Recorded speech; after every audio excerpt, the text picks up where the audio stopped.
Good evening. Welcome to Fantastic Dimensions. This is part 3 of Plant a Daear. Thyar, actually, it should be a double D. I keep forgetting that. But we'll pick right up where we left off in the in the village of Parter show. Anyway, we had left off with Stanton Renard having a conversation with the old town drunk, whose name eludes me at the moment, but I think it was Evans or something like that. It's unimportant at the moment. So everyone else was on the Surrey cab, riding out to the Hardwicke Estate. And let's see the time of day. It would be probably going into the early evening around this time anyway, because you guys had arrived in Parter show kind of in the late afternoon. Figure it's probably only about a half-hour trip via the Surrey out to the estate. So yeah, it'll be kind of approaching the early evening. So just again, for those who haven't been here before, do you want me to describe the estate again? Basically, it's 4 miles north. This is northeast, but it's actually northwest if you look at the map. So 4 miles northwest of Parter show, at the end of an old overgrown track. The rest of you, well, everybody except for basically Ruben can make spot hidden checks as you ride out there.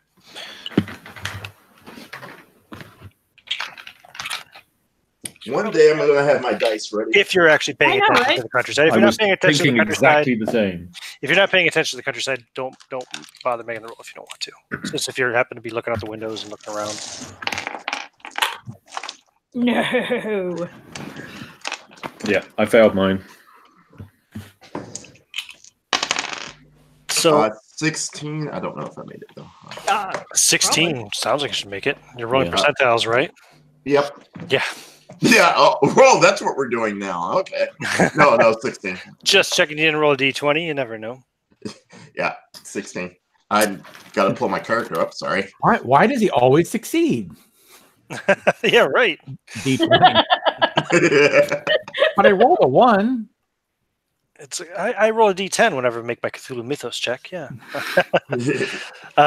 So those of you who do succeed, you will notice the collapsed, wildly overgrown remains of a few long abandoned farmhouses, as I've established before, along the way.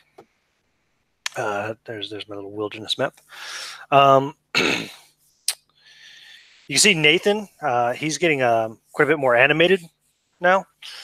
He's actually put his book aside and he's pointing out little landmarks along the way, including probably one of the overgrown farmhouses as well. The manor itself, then, when you reach it, it lies in an isolated wooded section of the hills that make up the lower reaches of the Black Mountains. So you can see the manor house. I guess as you're pulling up, you'd see the manor house. You'd see I wish the screen was bigger. You see the carriage house straight up ahead, just almost at the end of the track. There's the well in between the carriage house and the manor.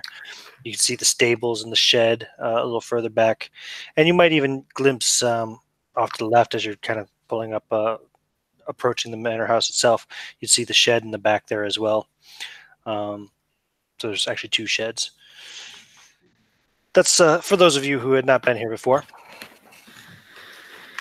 Nathan he seems to be quite excited. He's the most excitable you've seen him in the short time that you've known him. And eagerly produces a key and walks up to the front door.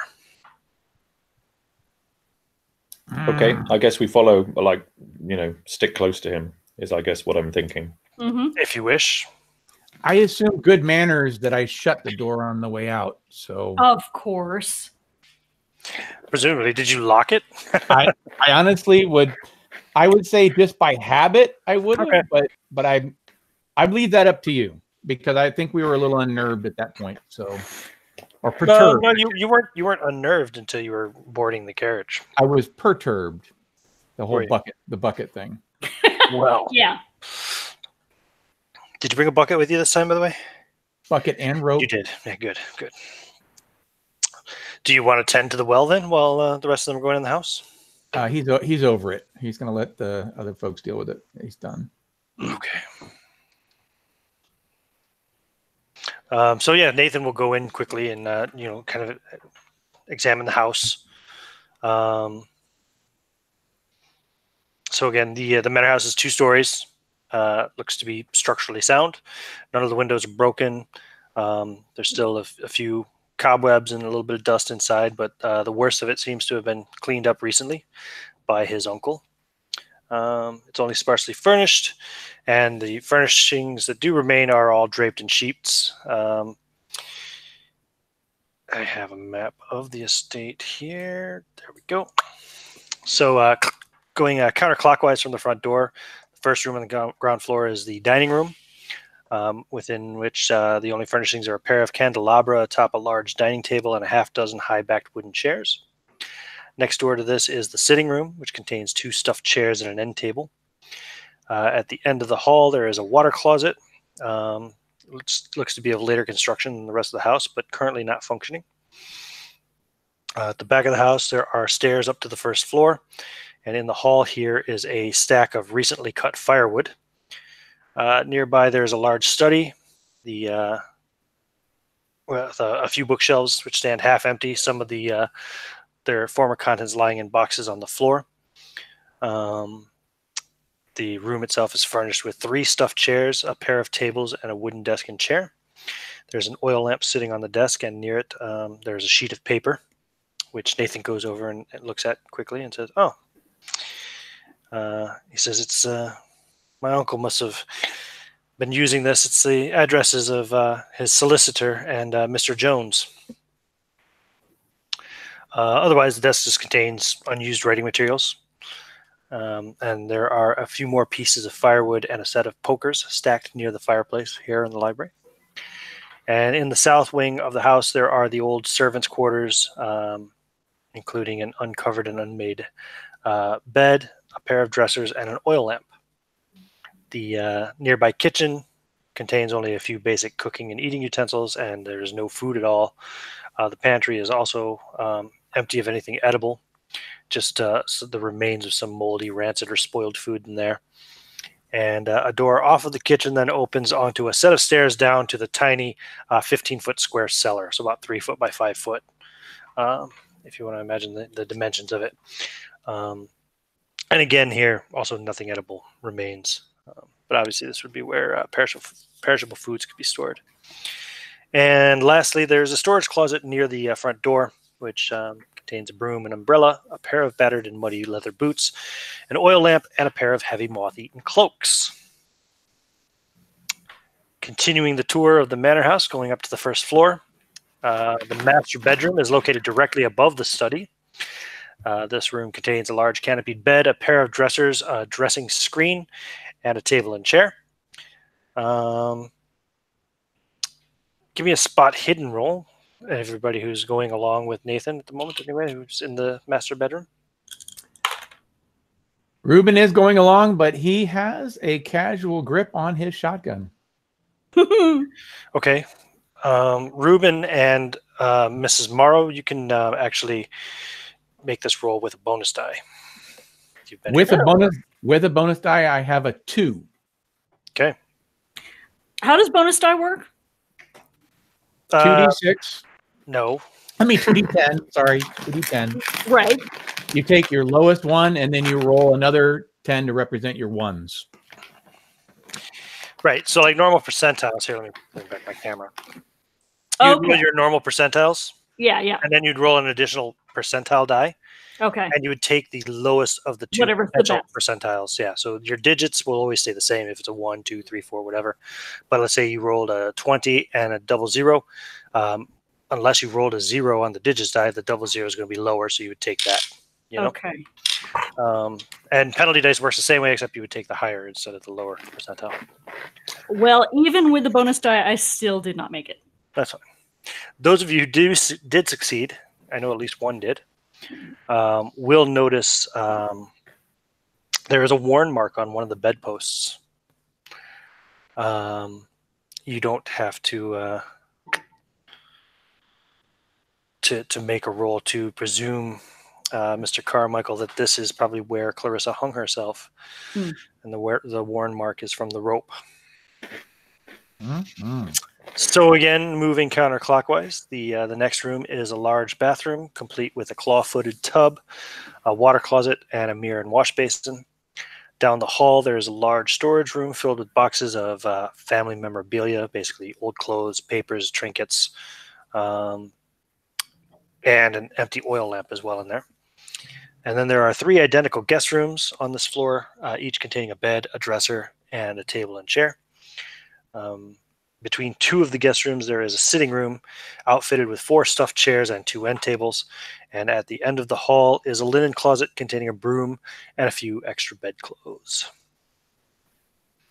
So the driver who was hired is currently storing the carriage into the carriage house and the horses into the stables. He finds sufficient hay anyway there to keep the animals fed for a while.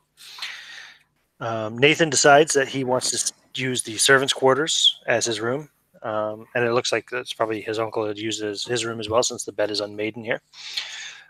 So the rest of you are welcome to make yourselves at home, he says. I'm very sorry there isn't. It doesn't look like there's much here in the way of food and drink. We'll have to go.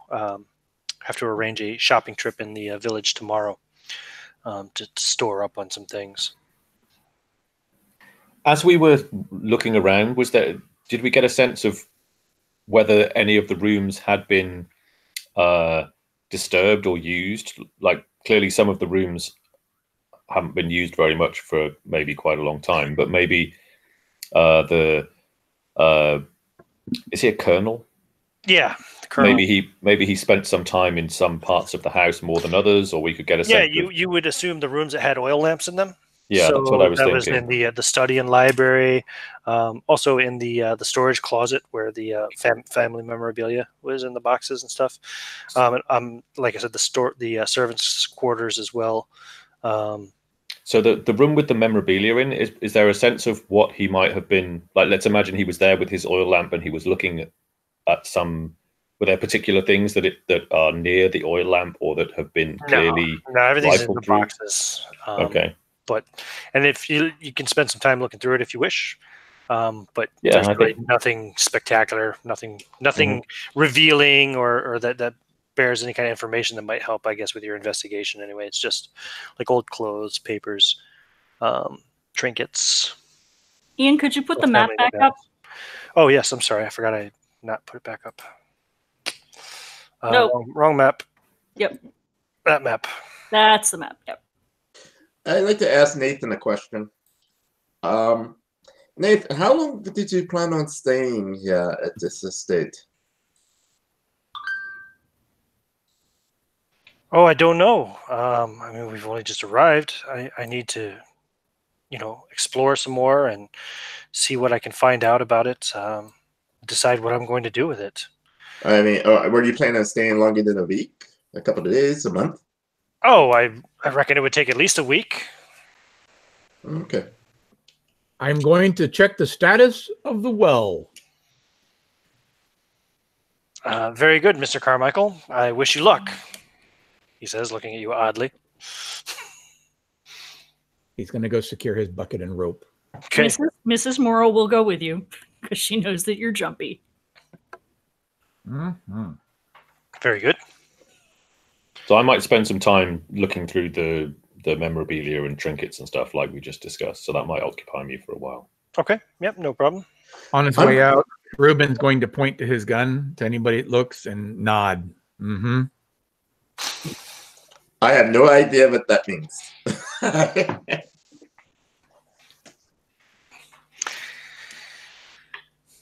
Okay.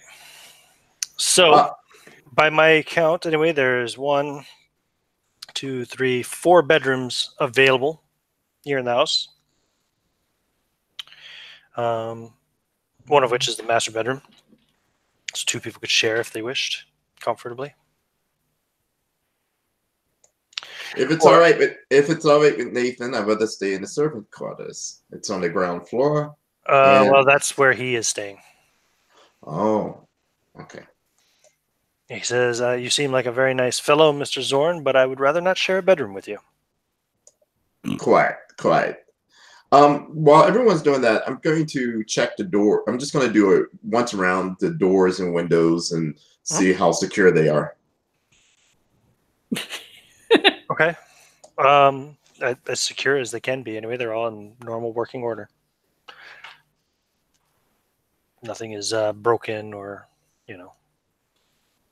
We were careful. Gotcha.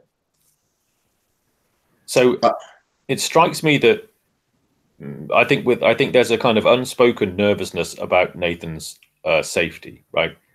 So his relative has been killed. There's some something mysterious maybe about the family's relationship with this area. Maybe he is in danger. Having him sleep on his own on the ground floor and the rest of us sleep on the upper floor in some configuration seems maybe not the greatest idea. I wonder whether we should be thinking about posting somebody outside his room and guarding the ground floor while most of the bedrooms are upstairs, so most of us will be sleeping upstairs most of the time, but we could maybe... Yeah, actually, you can knock that down to only 3 bedrooms left upstairs, I suppose, because the driver is going to require a room. That's true. So he's going to take one of the bedrooms, one of the spare bedrooms upstairs. So you have 2 bedrooms and the master bedroom. I mean, if you all stay here at the manor house, then there's not enough bedrooms, obviously, to go around. So somebody might want to stay in the study or... Well, that's what my idea would. You got a good idea there. My idea was perhaps we could take turns hanging out in the study. Take a guard shift, a guard watch. During the night. Just to keep an eye on Nathan. In the morning, though, I would like to go and find where the colonel was murdered and just take a look around the grounds. Yeah. In the morning, in the light. Was there some mention of servants or staff that look after the premises, or that did look after the premises in the past? Sorry, say that again. I think that part of the conversation that Renard had, there was a mention of 2 people who were employed on the Hardwicke estate. Yes. But I wasn't in that conversation, and I'm trying to work out whether I knew separately from that conversation or whether Nathan knows that there are were there people employed by his... There were 20 some years ago, yes. But no longer. There aren't people who are... No. Right, okay. No. But they may still live back in the village. Llewellyns, Mr. and Mrs. Llewellyn were kind of like the servants of the house, and I think that's it. But since we're all here, right? We're all here except for Renard. Yeah, Renard. So how are we going to go about the investigation of the colonel's death? Since we're here, that's what the reason we're here for. I suggest taking a look around the grounds in the morning. But is there anyone else have any other ideas about finding more clues of what happened to the person? I mean, we know from the story we got from, what Morrow and Ruben got from the doctor was that there was someone who attacked Nathan's mother, and that person, in my opinion, would be the prime suspect for the colonel's murder. It was a while ago, so... Well, I mean, 25 years ago? However old Nathan is. 20 years ago. So while it was a while ago, it doesn't mean that... It could be the same person, yes. Right. I'm just saying that would be, in my opinion, the lead suspect. Not necessarily the person, but does anyone else have anything else that they may want to look at so we can coordinate our efforts? I would like to look in the library. I'm sorry, I couldn't hear you. I'd like to look in the library. Yeah, sure. In the library, like I said, let's see, library. Here, library. Wait, no, that's not the library. Which one is the fucking library? Yeah. So, like I said, like half the books are pretty much already off the shelves and in boxes. If you kind of start looking through the books, you'll see there's books on history, poetry, Gothic novels, fiction. Yep. Is there a desk in the library? There is. Yep. There are 3 stuffed chairs. There's a pair of tables, a wooden desk and chair. The desk has an oil lamp sitting on it, and it has also unused writing supplies, paper, Is there ink. drawers in the desk? Sure. I'll investigate those. Yeah. Just more unused writing supplies. Waste paper basket, it may be full. No. There's a waste paper basket, but there's like nothing in it except for a few used tissues. Oh no, did they use tissues then? No, there wouldn't be tissues with there. Just some various detritus anyway, but nothing of any interest. Any books that have papers stuck in them, like marking pages or You'll start going through all the books. just a cursory glance to start with. No, the first, grab out a few books, flip through them. No, you don't find anything. No. Okay. All right, thanks. No worries. So, Von Zorn, I agree with you that tomorrow we want to explore the grounds, right? That the body was not discovered in the building. The murder did not happen here. We should be maybe putting some attention into the place that the murder did happen, but we're not going to know where that is. I think the constable probably does know where that is, but has not got a great relationship with us. But if Nathan were to meet with the constable and ask to know that, I don't see that the constable could reasonably refuse to tell him where his father was, discovered, and uncle. Yeah, that might be a way for us to get to explore the murder site. That's a good idea. That's a good idea. Yeah, excellent idea. But nothing can happen until tomorrow. So I think either we persuade Nathan that he shouldn't stay here, that because it's not really suitable for him to stay here, or we have to stay here and make sure that he's not, he's not at risk overnight. Well, I don't. Where else would he stay? I mean, I don't. The village. Back in the village. You could stay at, where there's food and there's heating and. But I mean, it just. I wouldn't say that's any more safer than here. Would you say? Well, there's more people around. But that's a fair point. It's difficult to know. Anyway, so if he is set on staying here, I'm happy to sleep in the library, or sleep on a chair or something, and we just have to make sure that one of us is always awake outside his room, just in case whoever killed his uncle tries to attack him. I agree with that. Ruben's going to test the well to see Okay. the condition of the water. Yes. So you get the rope attached with the bucket and lower it down in.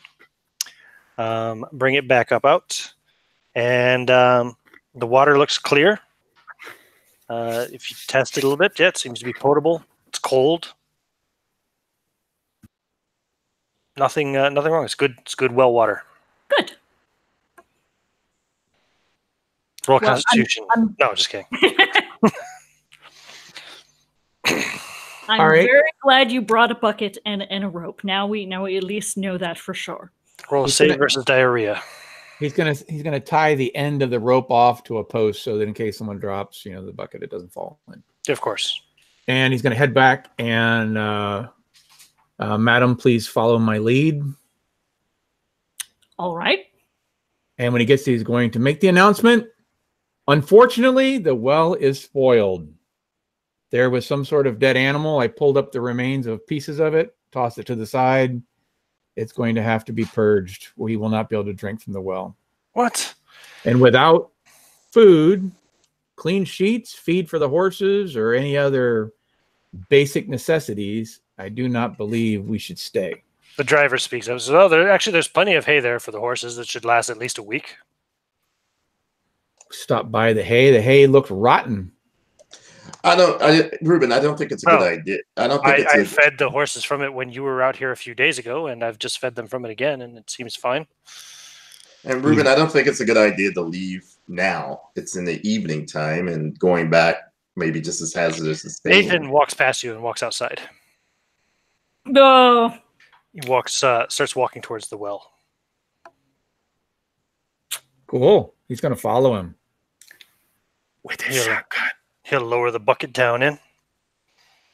Pull it back up. So what are you talking about? This water looks fine. This particular pail of water does look fairly good. You didn't get a rotten rat this time. No. The water tastes fine. There doesn't seem to be anything wrong with it.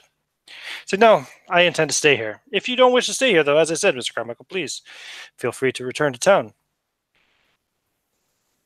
Very well. We are short on rooms, I suppose, anyway. And there are so very many of you, he says. What's the status of our old man interviewer? What, back in town? Yeah. Oh, he passed out.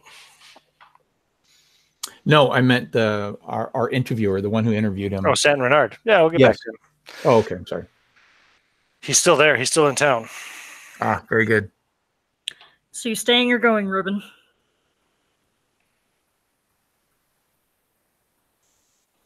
Are you heading back into town or not? I'm going to give it some thought.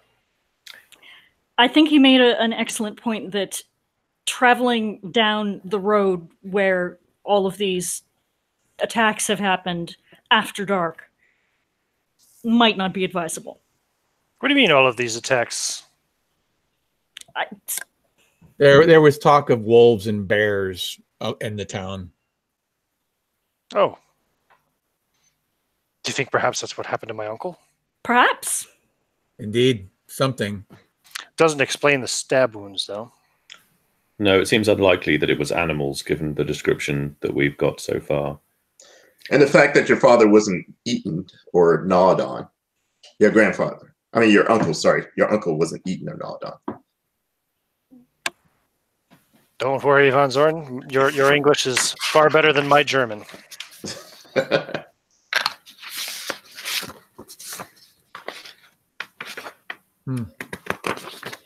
So I think we should. I think personally we should make the house secure and settle in for tonight. I agree. I don't think it makes sense for us to separate, and in particular, those of us who are the most well armed, I think it would make sense for them to stay in close proximity to Nathan, who is, I think, the only person who's under real threat. Right. I suggest that we do 4 shifts. I'll take the first shift, staying in the library and keeping an eye on Nathan over the night. Okay, I agree. I'm happy to take second shift. Yeah. Okay. Renard, Ruben. Renard's not there. Renard's in town. I'm sorry. Ruben. You have to come back to me. I haven't decided whether I'm staying or not. Okay. Rob? That's Gerard. Gerard, I'm sorry. Gerard? Yes, I'll stay here. Okay, so will you take a shift guarding Nathan? Sure. Okay, third shift. So we got 3 shifts. So about 2.5 hours each.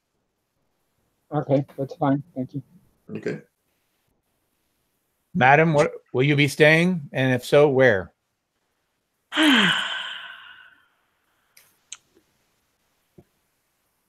Well, yes, I guess I'll stay. As I said, I'm apprehensive about going down that road at this time of the evening, and whatever's available. I don't know.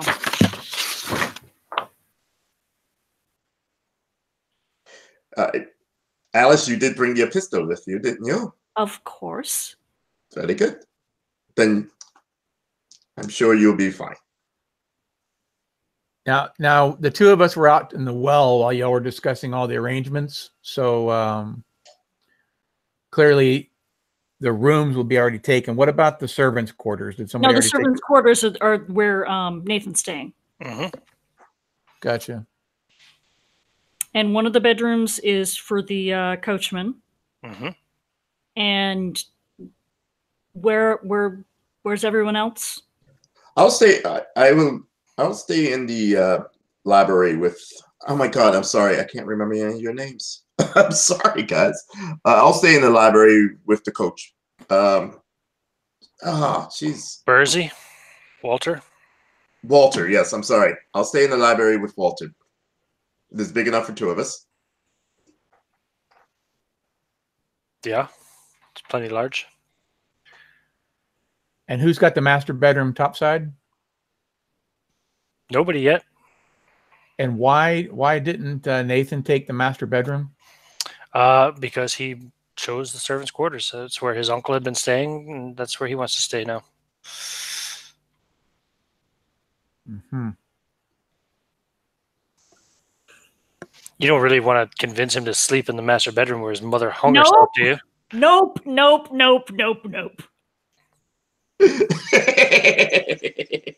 that he's aware of that detail, but you know. I know. One more thing. While they're doing that, I'm gonna go out and see if I can find some wood to make wedges out of. Okay, well, there's lots of firewood in the house as well. Right. Okay, then I'll just use that. I'm just gonna use the wedges for door wedges for inside until to wedge in case we get someone. They do lock. Well, who all has a key? I don't know. Only Nathan at the moment. Well, are we sure of that? No, I suppose we're not. All right, then. There's nothing wrong with a wedge. Okay, so we have the coachman staying upstairs, I believe, in one of the bedrooms.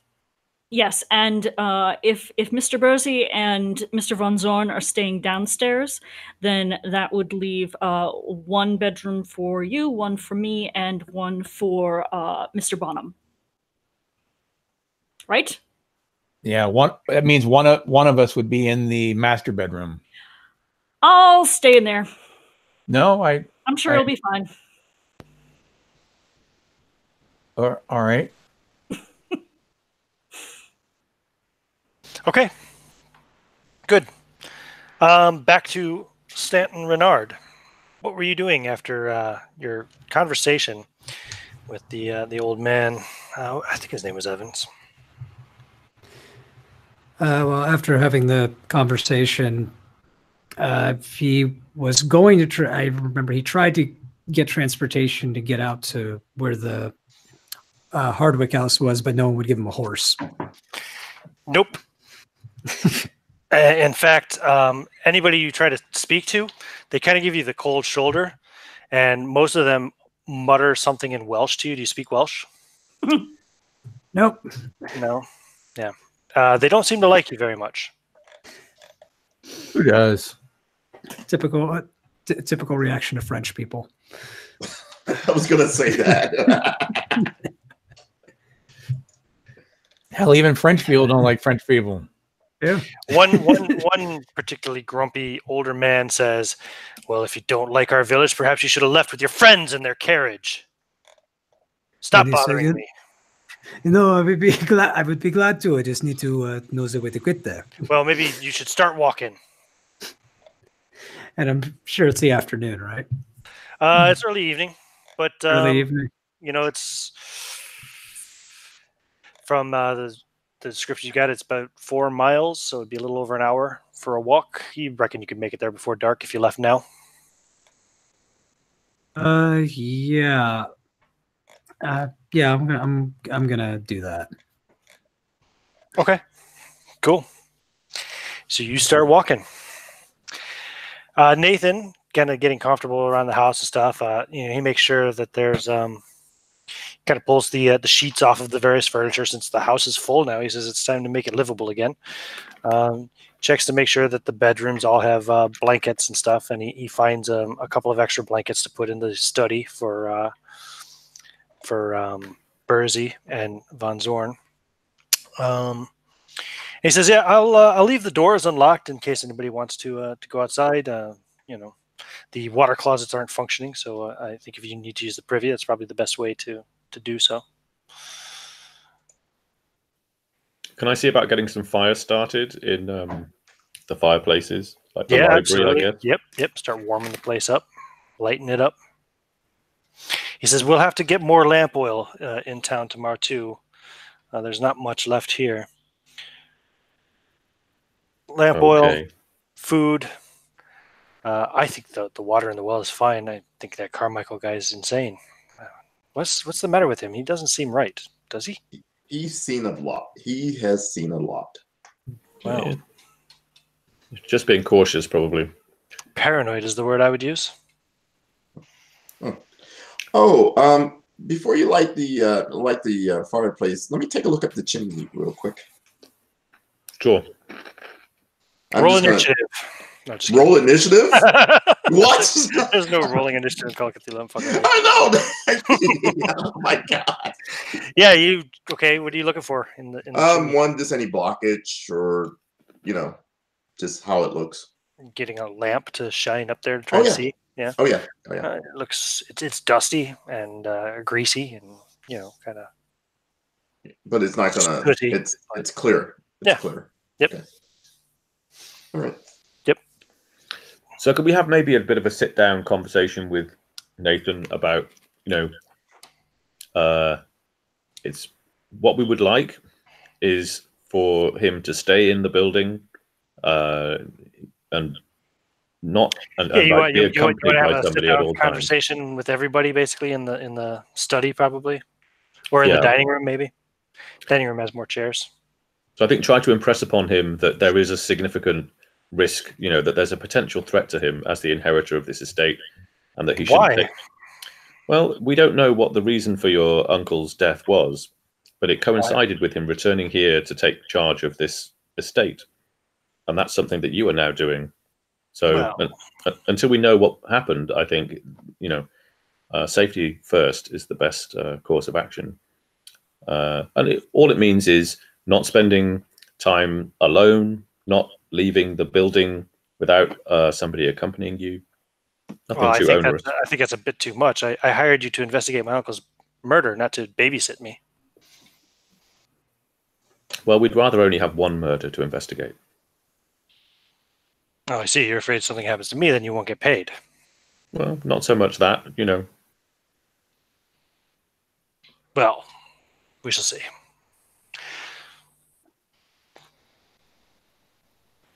So, how do you feel, Nathan, since you've been back? Any sensations or anything like that? I feel it's kind of strange. It's very peaceful here. It's comfortable. Really? Yes. I'll have to take a few days to decide what I want to do with this place. Interesting. I'm no longer sure that I want to sell it. We shall see. What about your studies back in London? What about them? Just because I own an estate in Wales doesn't mean I can't continue to study in London. Okay, but you will continue that. Of course I plan to finish what I started. Good. Why are you so concerned about that? Because you seem to be, how do you English say, infatuated with this place. Well, it's mine. No, true. I'm not saying it's too unusual. It's just that this place does have some very haunting things for your family. I mean, your uncle died probably not that far from here. Yeah, and he also kept this a secret from you. And I wonder why. I wonder why as well, but perhaps you will find out. If you village. Do the job that I've hired you for, of course. In the village, they don't seem to be particularly friendly. especially to us? Oh, they're just country people. We're strangers here from London. Oh, Some of us Londoners, others foreign. perhaps. It's just the hairs on the back of my neck stands up around here for some reason, and I don't know why. Perhaps you would like to return to Partridge Show tomorrow with Carmichael if you're not comfortable. Oh no. I will see this through. I find it very interesting. But I would warn you, young master, do be very careful. Of course, I will be careful. And none of us is trying to babysit you. We're only trying to look out for your best well-being. And consider that a free service, which we will not charge you for. Well, I appreciate it. However, if I feel that it inhibits your ability to perform the service which I have hired you for, well, then we may have to reconsider the situation. Completely understood. So does Nathan seem different? I mean, the way that he's coming across... He does seem a little bit different. He seems a little bit more confident. Like he was always really shy before. Yeah. He seems a lot more comfortable. And sort of animated, right? Mm-hmm. Sort of... He seems invigorated. But also, yeah, a bit belligerent, right? There's a bit of sort of aggression in him that wasn't there before. Give me a psychology roll. Of course. Everybody the who's first in the house of can many. make that psychology roll. And while they're doing that, Stanton, I'd like you to make a power roll, please. I have no good rolls on some of these things. Okay. As we established in our last session, psychology is the most important skill in this game. That's all. So I got a hard success. A hard success? Okay. No worries. Ruben did not make his psychology roll. I failed it by 2, but I might. Can I make that a success by spending 2 luck? two luck points? Yep. Let's do that. Yeah, you can spend 2 luck and turn that into a success. So, he seems to have gotten really irritated since, ever since it was recommended that he should constantly have somebody with him, that he shouldn't walk outside. He doesn't seem to be very happy with his own personal freedom being infringed upon. That's when he started to get his kind of hackles up, you know what I mean? And like, yeah. Get his back up, as it were. But he was already kind of growing more animated. Oh yeah, absolutely. Like on the way here, right? So even on the train ride, yeah. Yeah, exactly. So this is just farther from London, you know. So this is just taking it up a notch. Yeah. Okay. Yep. But for the psychology role, you could definitely tell he's annoyed at the suggestion that he shouldn't be allowed to go anywhere or do anything by himself, you know. Yeah. Okay. All right. Well, maybe he feels like he's being treated like a child. Well, unless something happens, I think all I'm doing is just settling in for the night, helping with the fire. And that's it. Nothing unusual. Unless something happens. Who was on the third watch? That would have been Gerard. Gerard. Okay, we'll get to that in a bit. First, though, with Stanton. So you take the long walk. You know, takes a little over an hour, maybe an hour and 20 minutes to walk the 4 miles. Give me a spot hidden rolls as you're doing so, or a spot hidden roll.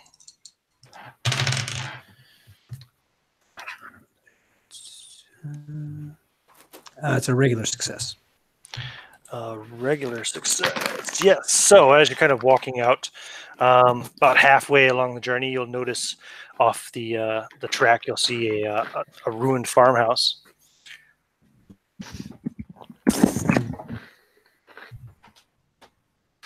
About how far away from the path line are they? This one is pretty close. Pretty close to the path. Maybe 30, 40 yards. Okay, so if I'm looking at this map, is it going to be on the left-hand side or the right-hand side? Let's say, because it doesn't show the track on the map, let's just say it's off to the left, between the track and the river itself. Okay. I want to go. Yeah, I want to go check that out. Okay. Doing so. 1 second. So you would see it's overgrown with weeds and creepers, but still mostly intact. But it is kind of slowly rotting. And as you kind of look around inside, you don't really find anything of any particular interest. Okay. I'll just make a note of it and try to keep an eye out to see if I can see any more on the way out. Sure, give me another spot hidden roll as you make your way, continuing north. I got an extreme success. Okay, well, yes, you will see off to the right of the road. And this one's a considerable bit further from the road. Gee, I'd have to think here. How far would that be? Let me see. I hate when they put like the scale in inches because I'm using PDFs and stuff. So, wait, hold on. Where's my wilderness map?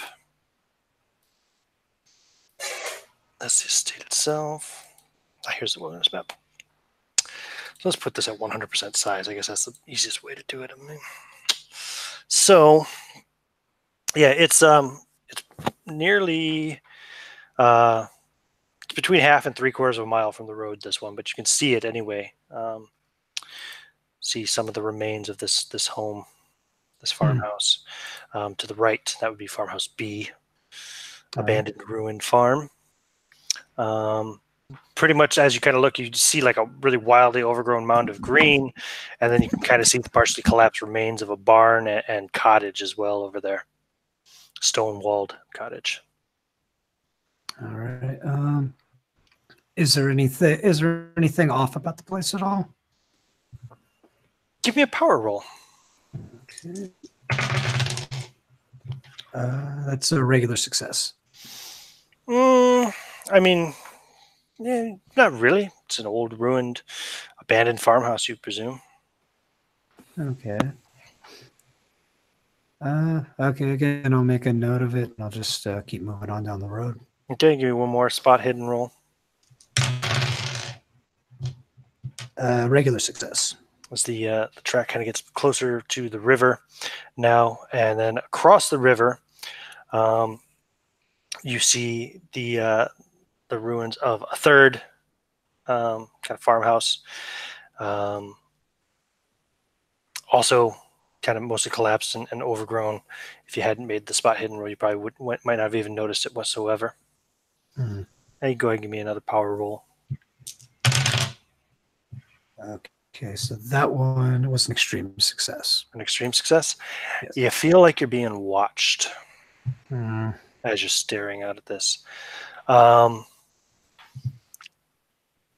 You don't see any movement or anything there, but you feel like maybe that house is not abandoned after all.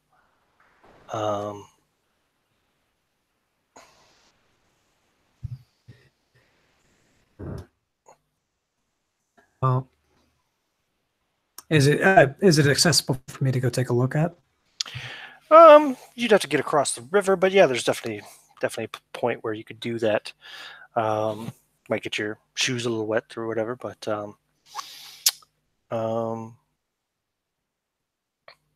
yeah, you could definitely get over there if you wanted. It's about maybe 1/2 a mile off the road. Give me a spot hidden roll as you're kind of looking out there, and also give me a sanity roll. Okay, so I got an extreme success on the spot hidden. Okay. And I got a 1 for sanity. You rolled a 1. So, okay. Yeah, yeah. no sanity loss from the eerie feeling you're getting. But as you kind of are staring at it and considering you're looking at it, and you find a place where you can kind of cross the river, which is getting your feet and legs a little wet, you think you catch the barest glimpse of a childlike figure that darts into the undergrowth near the farmhouse. Mm. Okay, so he has his walking stick that he has with him. He's just gonna kind of keep it ready, just in case, as he goes in a little bit further. Sure. Okay. Yeah, gonna walk over to it then. Mm-hmm. All right. So as you make your way over to the to this last kind of ruin, I'll need a spot hidden roll, another one. Okay. A regular success. Okay, so as you're kind of walking out, first thing you notice, yeah, you do see the overgrown ruin. You don't see any more movement. When you're looking at the area of undergrowth where you thought you saw that child run to, you don't see anybody there now, no movement or anything of that sort. But you do see two, in fact, little stick configurations. They're like basically kind of combined into like a bizarre, like little lattice framework. Only a few inches long, tied together with twine, string or vine, maybe combination therein. The first one you see is like a cluster of pieces, perhaps a few feet in total circumference, like made up of all these little sticks. And then the second one you see is actually hanging from a tree from a bit of twine, it looks like. And that one is just two sticks basically affixed together in almost like an X type formation. But it's quite obviously been placed there by somebody. It's not like a natural formation. Twine doesn't just naturally wrap around sticks and hang from trees. And with the spot hidden roll, you also see the stone. Sorry, let me see here. No, that's the wrong one. The spot hidden roll. Yeah, one of the stones that has fallen from the cottage wall seems to have a crude design carved into it. And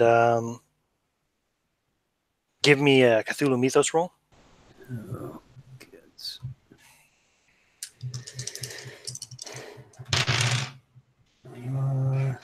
I did not get that. No.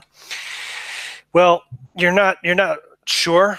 It does remind you a lot, though, of the symbols that were on that stone you saw at Albert Jones's place. Albert Jones? Herbert Jones. What was his name? Jones, anyway. Howard Jones. Howard Jones's place, sorry. Albert Hardwicke, Howard Jones. It reminds you of those symbols. It's just a single symbol carved into that stone. Do you have any archaeology? I have a 1% in archaeology. Yeah. Okay.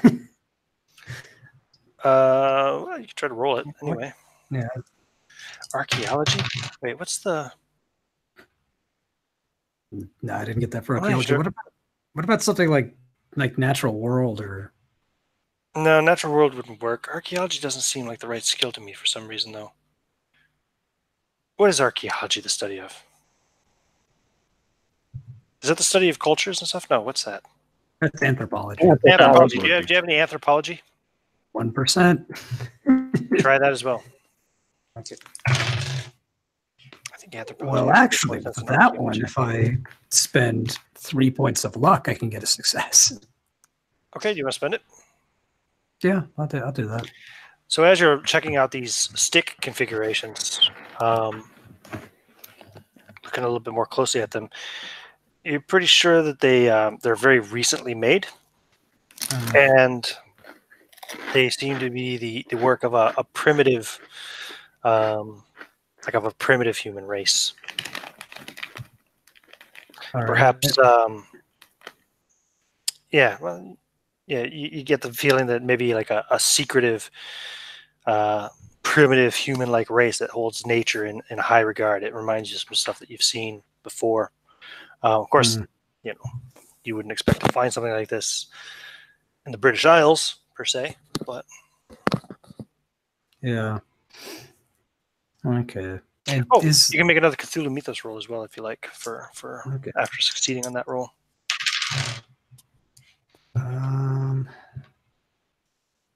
If I spend a couple of points, I could actually get this one.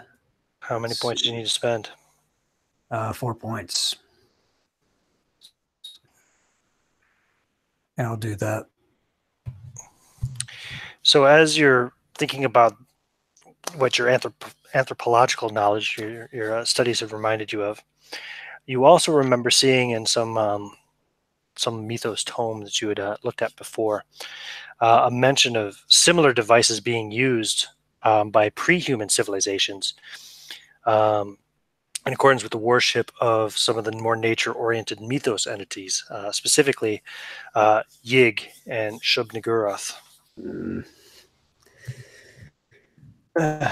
Now, give me a sanity roll. I got a success. Okay. You lose no sanity for that revelation. And as you're sitting here thinking about all this, you realize, oh shit, it's almost dark. Okay, so yeah, I'm gonna make a note of it. I'm gonna jot down the symbol on the rock, and then I'm gonna take off toward back on the path to the house. Okay. Yep, no problem. So, you guys had your conversation with Nathan, or basically, and kind of get yourself settled, set up with rooms and stuff as it started to get dark. I don't think I need to describe the manor to you again, Renard. But as you're approaching, you'll see some light coming from inside, and you see some smoke. Sorry, coming from the chimney. This looks a lot more welcoming on your arrival. I'm sure it's getting chilly outside. That fire looks really good. Yep. So, I presume you walk up and knock on the door. Okay. There's a knock on the door. Oh my God! Shoot! Yeah. Yes. Hello. I open the door. Yeah, it's Stanton. Do you come in? Lower portion of his trousers and his shoes are a bit wet. So you made it. I was beginning to wonder whether you were still back at the village. Yes, the village, and took a couple of detours along the way. Found some very interesting things. Oh, really? Oh, yes. Do tell. Well, along in the village, I had a nice little chat with a very distinguished gentleman. Sorry. He spun me a tale of some very strange goings on about an incident that occurred out here some years ago. Woman was attacked. Sounds familiar? Mrs. Morrow kind of gives a are you sure you want to be talking about this in front of him? Glare and head nod. Well, Nathan is in his room now. Oh, okay. He's retired early with one of his books. Okay, then great. Then you guys have privacy in the wherever you're having the conversation, in the study, I presume. Study, yeah. Okay, well then never mind about that. No. Yes, that does go along with what we found out. Yes, and it seems very interesting that she died, but the timeline is strange. No, with she didn't die of childbirth. No, she did not. She hung herself up there, as she points. Pretty much straight up, yeah, from where you are, Yep. right above the study.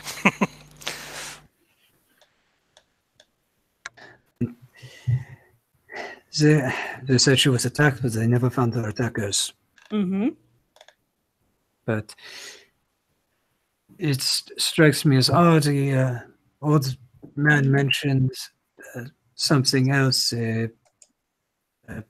Fair folk, Twilight tag. Some things like that. And after that, the rest of the township seemed to get very hostile. It's a lot quicker than I'm used to. Well, yes, we've been dealing with that for the last 4 days, Ruben. So yes, we're familiar with that. What was this about the fair folk though? He mentioned it towards the end of the conversation. It seems that maybe that he was giving me a warning about some I don't know, being in the woods or being out here or something. I wouldn't give much credence to this, except when I was on the path here, I stumbled across something quite interesting. Oh, really? Yes, it was a collapsed, what I think so was a farmhouse, and I found these very strange stick configurations put together, and some sort of rune design on top of a stone. And from what I remember about these things, they link back to some very ill-advised, small, fanatical cult-like groups. Very, very primitive, and these things were made quite recently.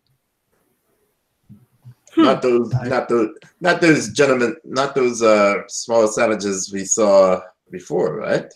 The Tuchu or the Chuchu, whatever it's called. Cho-cho. Yeah. It says everybody in unison. Draw the symbol that you saw. Okay. And he'll break it out and he'll draw it. Ruben's going to make a roll on his occult. Okay, occult. Okay, roll. Hold on. I got a 41, and his rating is...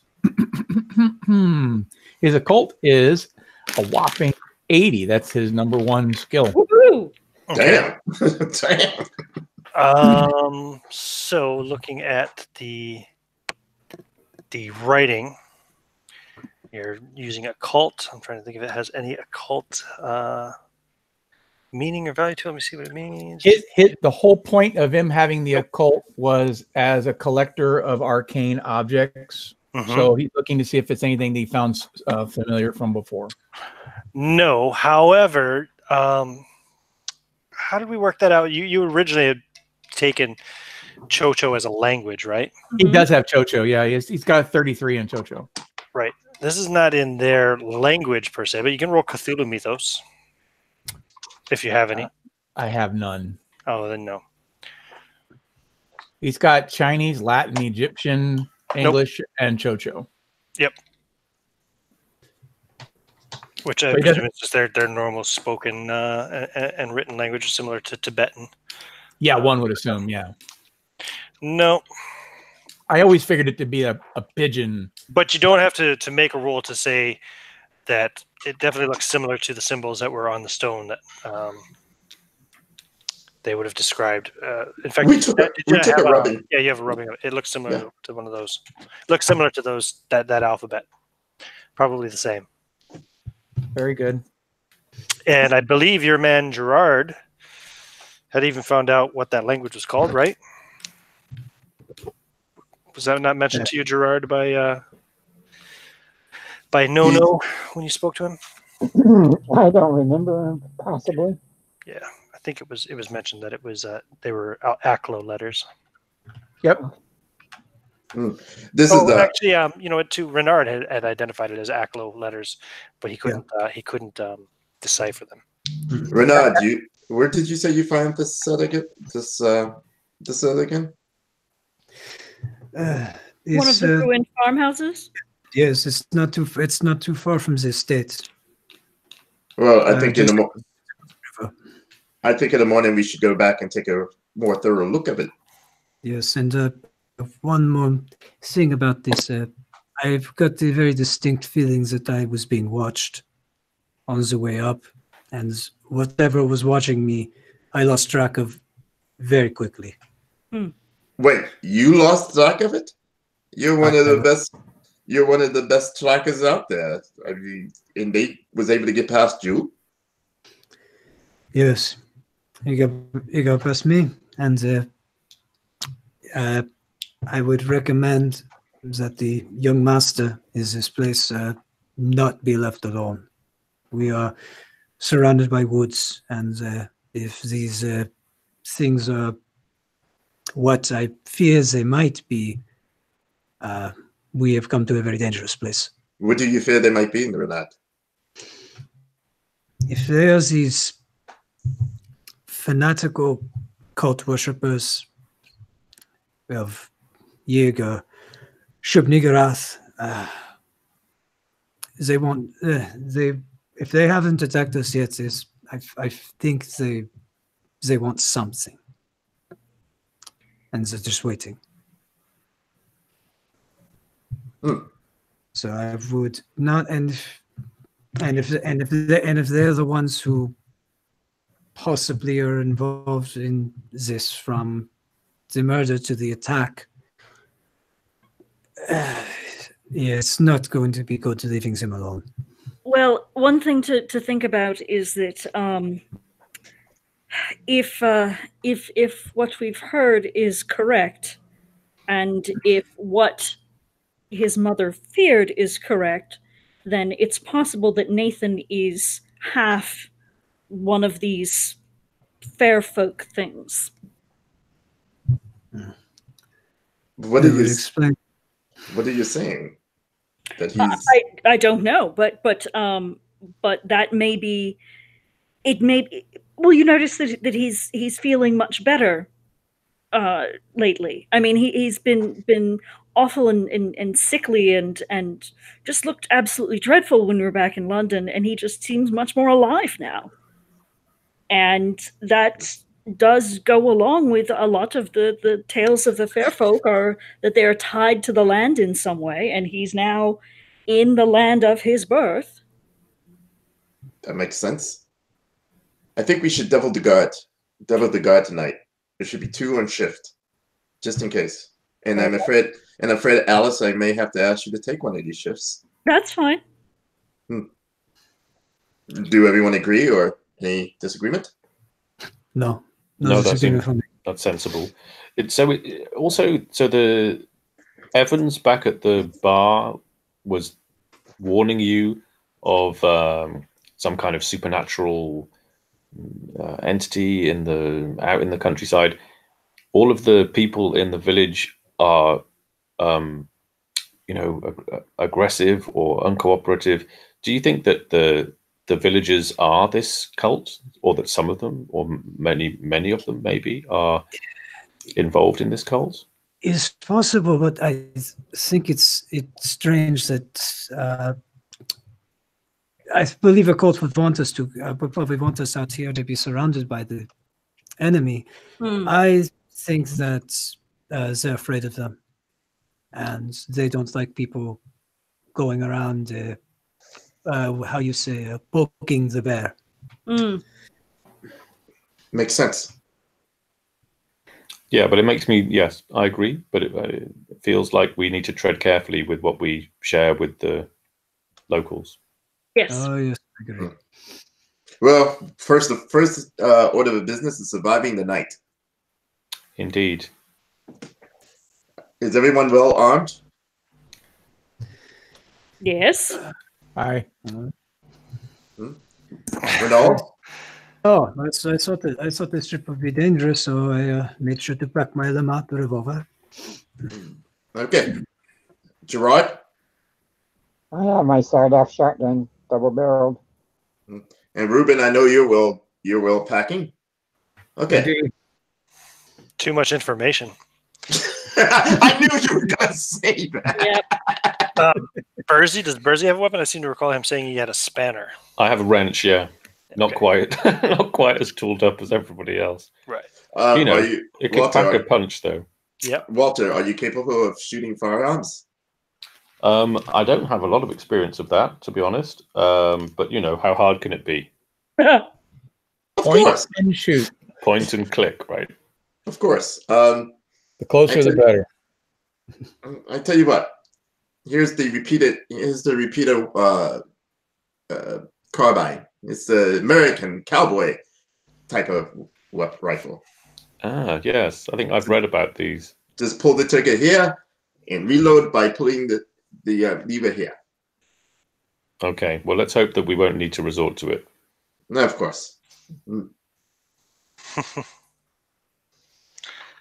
Okay, so what about doubling the guards? So you had, I believe, Von Zorn on the first watch, Burzy was on the second watch, and then Gerard was going to be on the third watch. So who's doubling with who? I'll do first watch. With Von Zorn, okay. Carmichael, Renard, any preferences? Second or third watch? I'll have Renard take the second watch. Okay. Okay. Out of curiosity, could I, with an occult roll, try to remember any folk magic type stuff, like protection against fairies? Like what? Perhaps, like magic spells or something? I'm not sure what you mean. Perhaps the normal stuff like clean salt. water from a running river and iron and silver and like certain herbs like belladonna and stuff like that. Is that common knowledge enough that I do not have to roll for that, or? No, you would definitely have to roll for that. However, you do own a bookstore and you are interested in such things. Yes. So, what skill do you think seems most fair to you to use for it? I would say library use, obviously. Library use. Yes, library use would if and actually yes, we've got a library here, haven't we? Oh, that's a good point. You do have a library here. But yeah, you can give me a library use roll to see if you've read such thing in your own library before and if you recall the information you read there, yeah. I made it. Okay, yes, you have read something about such things before. Give it a tick, Jennifer. I am. Good. Yes, do indeed. Like, what do you know about it? I don't know. What did they say? I know, like, about... let's see here. Like, if the kitchen was stocked, I would say put salt across the thresholds, but it's not stocked, so. Let me see. I imagine there's probably salt, though, because that's barrels, you know? Yeah, and it doesn't spoil. Exactly. I would imagine there's salt. Superstitions. Salt, iron, silver, certain buckshot, herbs, fresh water. Poppy seeds. Garlic, crucifixes. Virgins. There are just so many things to look at, you know. Good use of firearms. Unbaptized children are readily seized by fairies. Yes. The best preventative is a little salt tied up in the child's dress when they're laid to sleep. People born in the morning cannot see spirits of the fairy world, but those born at night have power over ghosts and can see spirits of the dead.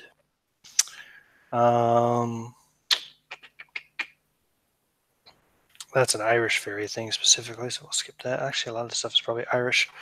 Or just get out of the house. At midsummer, fairies try to pass around the ball fires in a whirlwind in order to extinguish them. But it's not midsummer. It doesn't matter. Happen to see any horseshoes out in the stables? Give me a luck roll. Okay. What is my luck? Oh, my luck is terrible right now. It's funny, all the fairy stuff I'm finding online is all Irish. Nope. Nope. Well, there's got to be some spare horseshoes around. I mean, surely the carriage driver must have spare horseshoes for his horses. For sure. So, I mean, if you ask him, I'm sure you could get some. What do you want to do with it? Put them up over the doors. Okay. Yep. Cool. Yep. Whole iron thing. Yep. Makes sense. Cool. You know, hokey religions are no match for a good blaster, kid. Ha. There's no harm in having both. True. Better to be over-prepared than under-prepared, yeah? Indeed. Bring okay. I would like to check the kitchen or the dining area and see if there's any silverware that's made with silver. That's actual silver. Let's see. Give me a luck roll.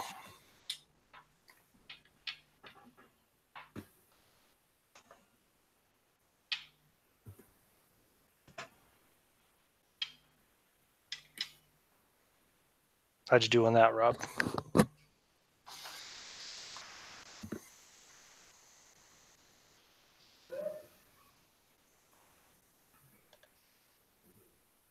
Got a 13 on it. Okay. Yeah. There's tucked away in one of the drawers in the kitchen. There is a set of like 4 pieces each: fork, knife, spoons of real silverware. Okay, I'll pull out a knife and put it in my pocket and take the rest to the rest of the gang and let them decide what they want to do with that.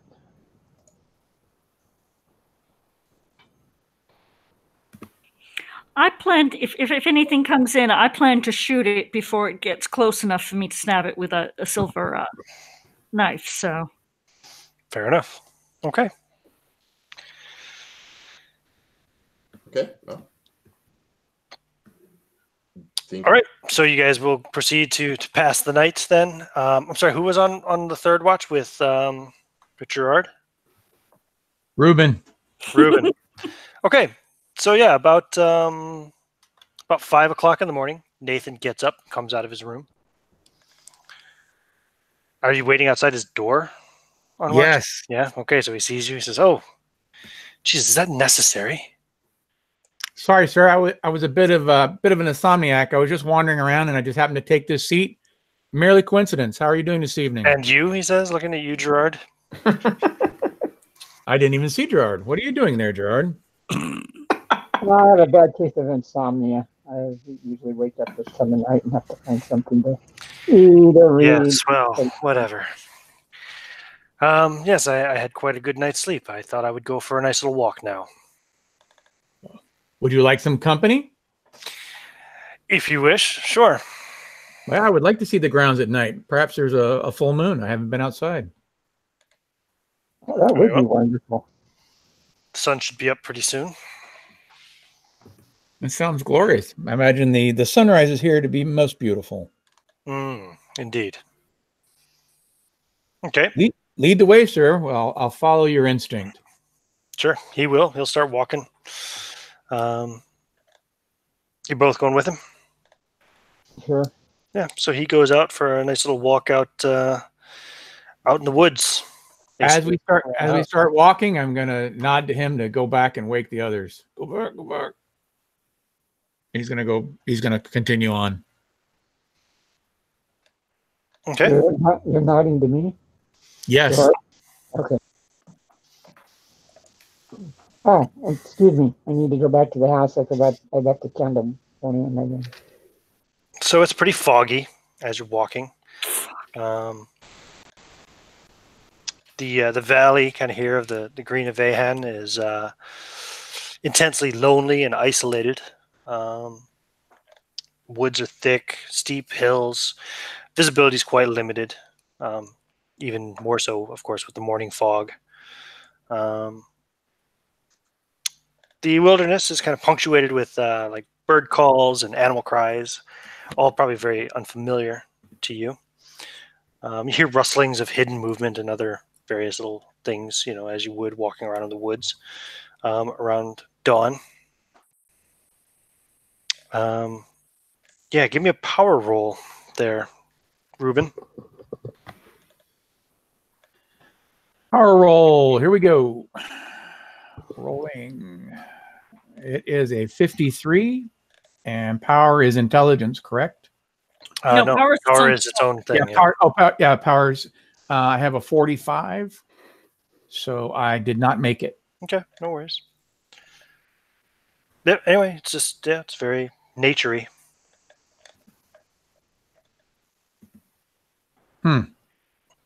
Very good. Yep.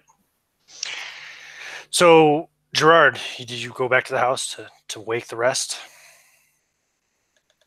Yes, I did. Okay, so he's waking you guys all up. It's a little after 5 in the morning. What's going on? He went for a walk. Nathan went for a walk, and we both accompanied him. Me and Ronald, Ruben. Ruben, sorry. Me and Ruben. And then Ruben gave me the signal to come back and wake you guys up. Should we go after them? Yeah. Okay, then let's go. Yep. Okay. We head out. Cool. So you guys, again, similar. It's quite foggy here in the morning. The woods are thick. Hills are steep. Very little visibility. You have no idea where they've gone. I looked to Gerard. Which way did they say they were going? Yeah, I point the way that we were heading at the time we left. Yep, he points into the thick woods. Mr. Renard, can you see any tracks? Yeah, I'm gonna take a look for some tracks. Give me a track roll. All right. Got a regular success. You can definitely see some tracks here, just outside the farmhouse, heading in the direction that they went to. Yep. All right. Follow it into the woods. Yeah. Yep, and you can follow them into the woods, and you lose the track pretty quickly once you hit the forest. As it's dense and thick and very foggy. And you all hear unfamiliar bird calls, animal cries. You hear rustling in the brush around you. I just call Everybody out. give me power checks. Oh crap! Except for Ruben, who's already made his. I got. Made it. 30. I made a 30. 09. Extreme. 30. Yep. Extreme. Okay, those who made extreme Sorry, what am I? successes. Power. What Power. am I rolling? A power roll? Yes, Okay, power. I didn't make that. Okay. 30. Those who made extreme successes only. Mhm. You again, you've had this feeling. No, you didn't have this feeling before, actually. Nope. So you have the intense feeling that you're being watched, and it makes those animal sounds and the rustlings in the unseen bits of wilderness even more nerve-wracking. Give me sanity rolls, Renard and Miss Morrow. Fail. You lose 1 sanity point, Alice, as it's really, really making you uncomfortable. And give me spot hidden rolls, the two of you as well. Okay. I got a hard success. Fail. You see, like up a hill, and in some trees and brush. For the moment, you think you see what looks like a child, who then quickly darts out of your vision into the brush. Renard. And he's gonna tell them. He says, "See, I know I wasn't here. I wasn't hearing or seeing things. Something's wrong. I call out loud, Ruben. Okay. Yeah, and I call for Nathan. Okay. It hasn't been that long. It couldn't be that far away. So give me a listen roll, John. You got it. Stand by. Oh, that's not good. It's a 48. What's your listen? I'm pulling it up. Listen is a 30, but I'll go ahead and spend it. Let me write this down. 18. Oof. Yeah, Yep. okay. You hear them calling. In the distance. Young master, it seems we've got some company. Oh, yes, I guess so.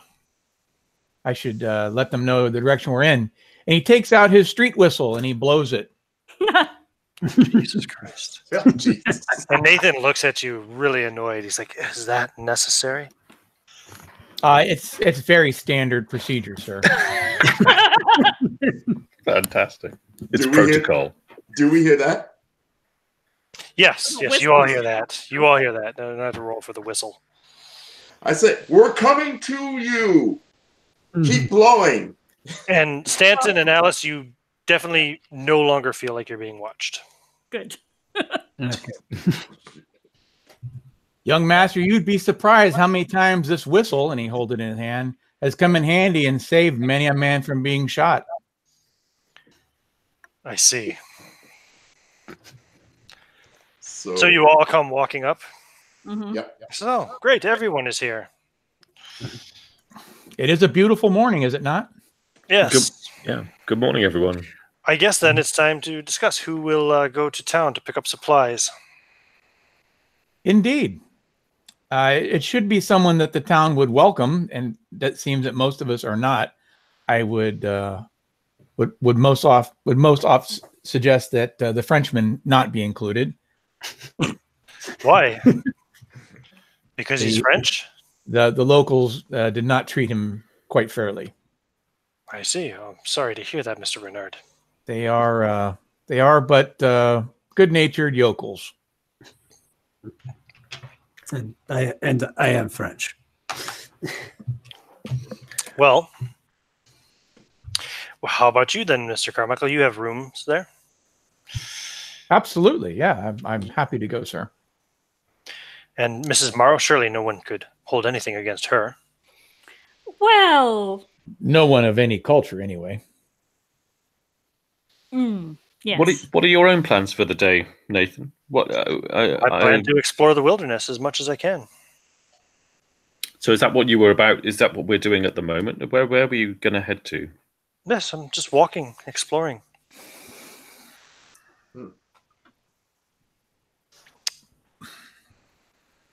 I don't have any other plans probably until at least lunchtime before somebody can get back with some food. Well, if Ruben wants to go to get supplies into town, that'd be fine. But I would ask that Miss Morrow stays here. We may need her expertise in certain things as we continue our investigation. Very well. As you wish. I was thinking that it might be worth, if we want to get to the bottom of your uncle's murder, it might be worth checking in with the constabulary and finding out exactly how far they've got with their investigation. And We already did. Say again? Sorry to interrupt. We already did. Yes, Yeah, but I think that I know that. I think that Nathan might have better luck speaking with them. Good call. So I'm wondering whether you might be interested in accompanying me to meet with the constable, Nathan. Discover a little bit about what might have happened to your uncle. Oh, I guess if it would help, then sure. Okay, so there's no rush. If you are interested in exploring the grounds of the estate, I'm very happy to accompany you. And at some point, we can get the coachman to drive us back into town, meet up with the constable. Currently, the coachman's the only person in the house, right? I think so. Yeah, he's probably still asleep. Right. Yes. Well, the mood has already been quite ruined. He says, glaring at Reuben. He says, "So I suppose we should get an early start of it." Reuben gives him a slight bow. And he begins to start walking back towards the in the direction of the house. Well, I don't think all of us need to go back to town. Perhaps the Are rest you of us. sure? It seems like we all have to go everywhere together anyway. But we so enjoy your company. I was thinking that the rest of us could go and perhaps get the lay of the land, as the English say. As you wish. It's your investigation. I look at Renault and I look at everyone who's left. Renault, Morrow, and Gerard. And yourself, yep. Yeah. And I say perhaps this is a good time to go check out that farmhouse. We could do that. Anyone has a problem with that? No. I'm going to stay with the young gentleman there. You stay with Nathan and Bursey. Well, in a general sort of if you need any help with anything, sir, sort of way. Yeah. And Walter, will you That's stay? good. You can look after picking up the supplies. He said. Exactly. And Walter, will you stay or go to or go with us? I'm happy to accompany Nathan to town with the coach, but let's go back to the Yes, house. I don't think Mr. Carmichael should accompany us to the constable's house. No. Given No, what he said yesterday about his experiences with him. no, Fair but enough. Fair enough. I'll be busy collecting supplies anyway. Yes. It's more efficient that way anyway. Very And well. then Well, let's go rouse Thomas, and perhaps we can be back into the village in time for a bit of breakfast. exactly. Indeed. Don't worry, we won't leave the rest of you out here for too long. We'll head back as soon as we can. And Reynard was the one that was a thief, correct? At one point, he is our criminal element type. Yes. Wow. Wow. That's a very dirty word for it. You just went there, man. You just went there. Well, keep in mind that before Reuben took this respectable position, he himself was a gentleman thief of sorts. So, Yep. I seem to recall one of your highest skills is locksmithing, right? Mhm. locksmithing and sleight of hand. Yeah. He was going to get those occult items no matter what. He will let Reynard know that the young gentleman almost ate the back of the shotgun. And he'll basically not in agreement to the whole thing. if things get hairy, he's not going to think twice about cutting this guy's throat. Yep, a wink and a nod. Very well. Wow, that went dark quick, didn't it? Jeez. That's how we roll, man. God. Okay. So we Bersey, Carmichael, Nathan, and Thomas, of course, get the cab out and head off back to Partridge Show. Sun is well up by the time they leave. It's probably after 7 in the morning. So that leaves Von Zorn and Mrs. Morrow, Stanton, and Gerard to explore around as they see fit. Are you guys all going together in a group, or are you splitting up into 2 groups of 2? No, no. Well, you can cover more ground if you split up. That's all I'm saying. Oh yeah, good point, man. The game master asks with a slight wry smile. Yeah, no. I think the idea is that we provision ourselves, and Renard leads us back to the farmhouse. Yeah. Okay, going back to Farmhouse C, the one that he already checked Right. out a bit. Okay, cool. No problem. You can do that. So I guess we'll go with the people going to town first. So when you guys do get to the village, it's like 8 o'clock in the morning nearly. You can grab a quick little bite to eat at the what is it called? The Black Mountains Rest. Mm-hmm. And you'll notice, yeah, you don't have to make any rolls to notice. Everybody's treating you pretty coldly now, including the innkeeper himself. It's less welcoming than it was 24 hours ago. Mm-hmm. So can I ask at the inn for directions to the police station? To the constable's house? Yeah. Yeah, Well, so- even, sorry, Carmichael can tell you where it is. He was there already. Oh, that's before. Indeed. So Very well, so shall we go then, Mr. Bersey? And Before we separate, young master, should we collect the items needed for the estate under letters of marque, or are we passing along coin? oh yes, of course. Here, and he reaches and pulls out like a little pouch and hand it over to you. A little purse, coin purse. Very well then. Until we meet again, gentlemen. indeed. So we meet back here in an hour, say, and head back into the estate. Certainly. I'm going to stay behind, and I believe the coachman is with me. Is that correct, or is he taking them? I think the coachman can help with you carrying the provisions. Yes, exactly. Would make sense. Very well. And the coachman is our man, not Right. not the estateman's, correct? As far as you Not know. Nathan's. I mean, you did hire him.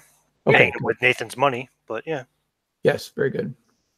Well, sir, we're going to be collecting some items for the estate. Is there anything that you require for your horses or yourself? No, I don't think so. I think he's just like there's plenty of hay there currently at the estate to last a while. The water is fresh. No, he says, I think I have everything else I need. I have spare horseshoes, of course. So, but let's get what you need, and I will assist you with the loading and the carrying. Very well. And on the way out, he's going to pass along to the innkeeper an extra bit of coin for no purpose other than the wink and the nod that we're with him. That you're with who? That we're with, acknowledging that we're not part of Nathan. We're with him. Yes, he's weird. I see. Okay. For your trouble, sir. Mm-hmm. Well, thank you. About your rooms upstairs, do you still require them? Do you need them to be emptied? We are going to keep them available just in case things. No, that's fine. I just didn't know if you wanted to continue paying since you didn't seem to be using them anymore. Things may change. The situation is tenuous at best. I see. Very well. Okay. Again, thank you, sir. So Walter and Nathan, you go to the constable's house. Mm-hmm. I guess just down the lane from the public house. Small cottage, wooden sign says constable. Do we knock on the door? Okay, you knock, and like a plump man in his 40s answers the door. Big mustache, and he says, "Yes. Who are you?" My name's Bursey. I'd like to introduce you to somebody who needs to talk to you. Oh, yes, you're with the London crowd that's arrived. That's right. So this is Nathan, the nephew of the colonel that was unfortunately attacked and died here. He's arrived yesterday to take possession of the estate, and we're interested for his peace of mind and just, I guess, for closure to get some information from you about how your investigation is proceeding, get as much information as we can about what happened to his uncle. Give me a psychology roll.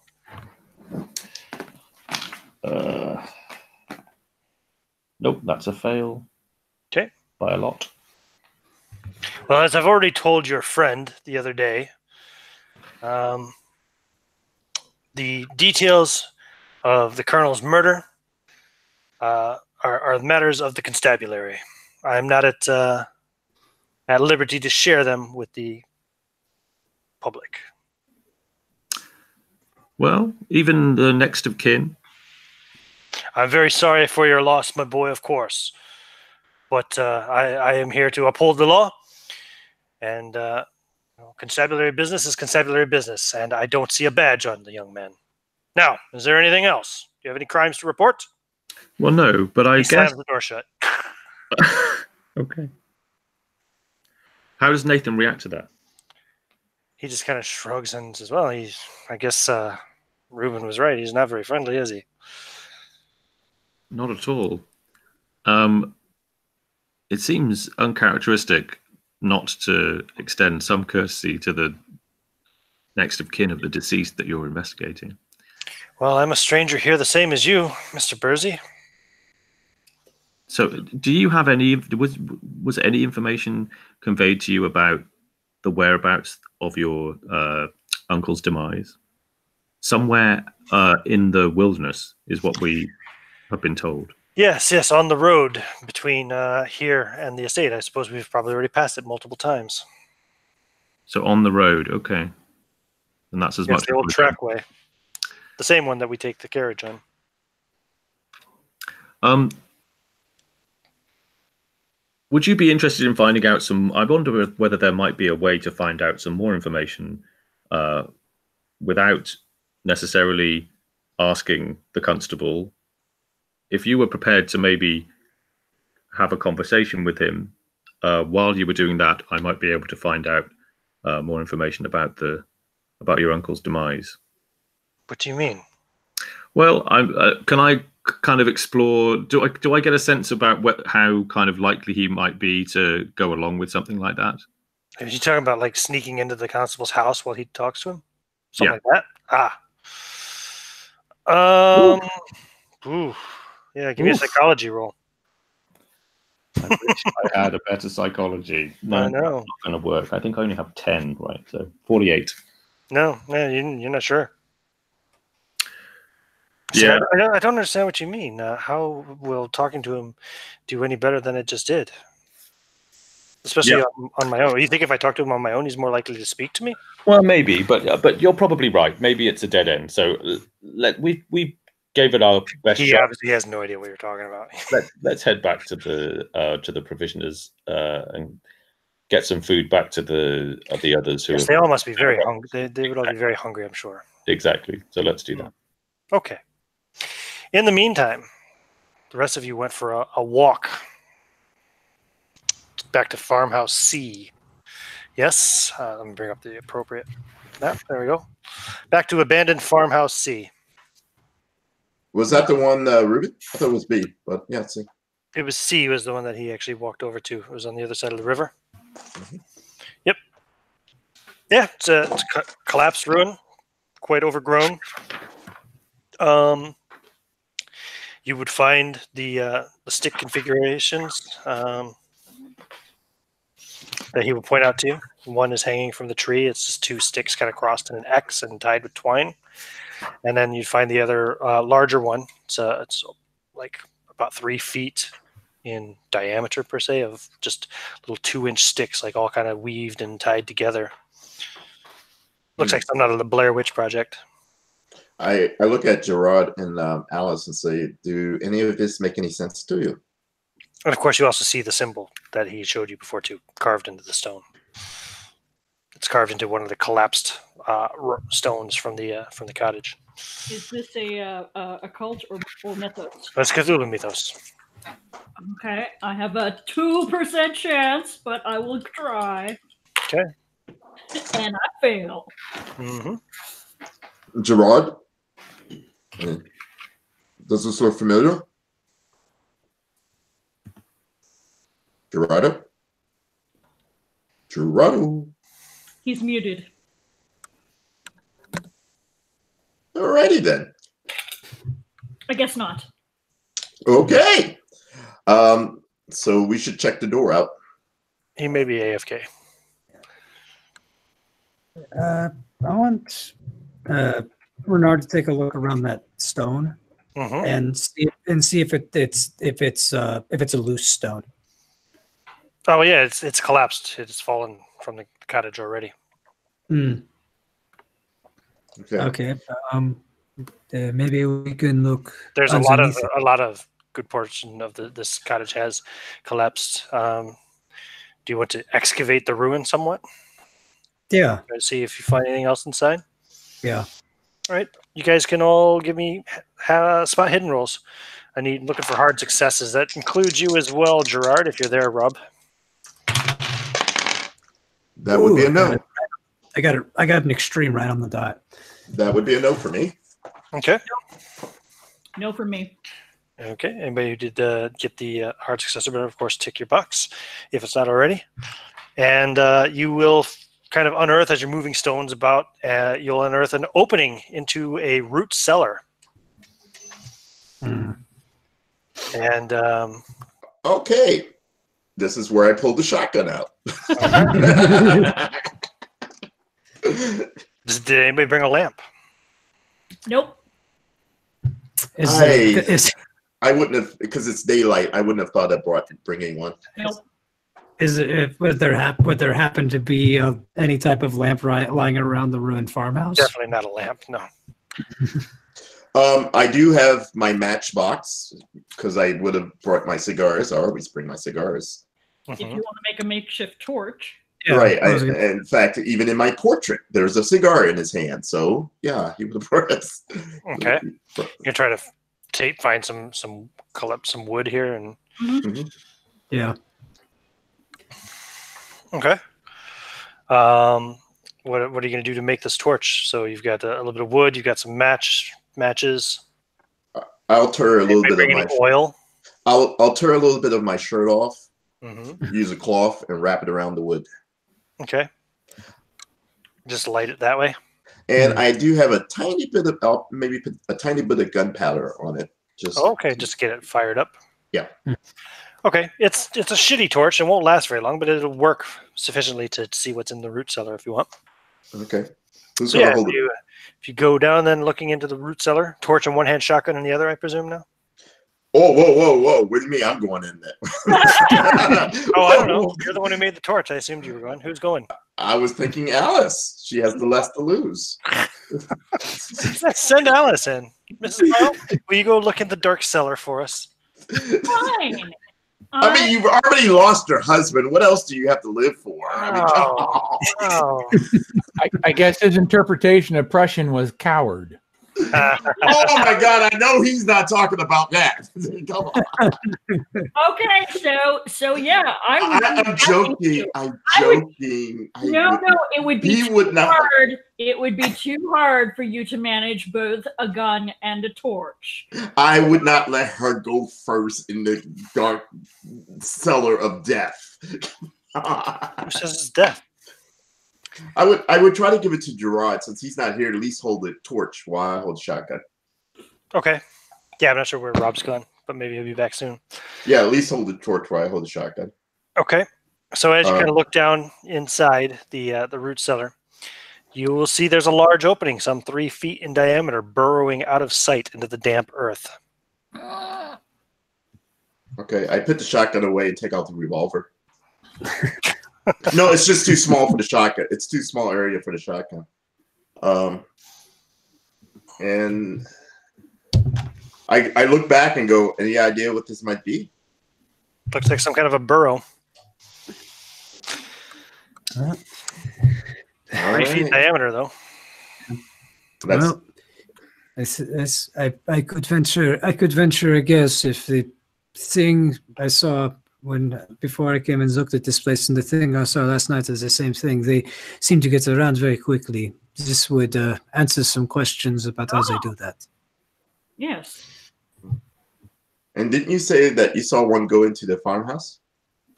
I saw one in the farmhouse. I lost him after that, but this could explain what he wants. And wait a minute, and just so I understand, we're not near, how far are we from the farmhouse right now? Oh, this is in the farmhouse. This is in the farmhouse. I'm sorry. This is in the abandoned ruined farmhouse. Yeah, in the root cellar of the farmhouse. Okay. Well, what do you think? I think we get, if we go back, we send someone back to get some lanterns, we could explore this. Give me it's been shipped on your give me since you're standing outside the since you're standing outside the opening discussing, give me a spot hidden rolls, those of you that are standing there. Nope. Hard success. Made it. Nope. Okay, those of you who succeeded. You picking up a stench coming from the burrow. It's akin to something like that it reminds you of the zoo. You get that hard success. Yes. It specifically reminds you of the smell of the reptile cage. You know the problem. I read this story already. This reminds me of there's a Cthulhu story very similar to this. Okay, well. Okay. I think I might have answered my questions on which cult we're dealing with here. And just to let you know, it didn't end well. Oh my goodness. Oh my goodness. We got to go down there. But I'm all for going back and getting off. Hang on a second. Why do we need to go down there? How is this going to help us in our investigation? Because this is obviously something unusual. And from something extraordinarily dangerous, likely.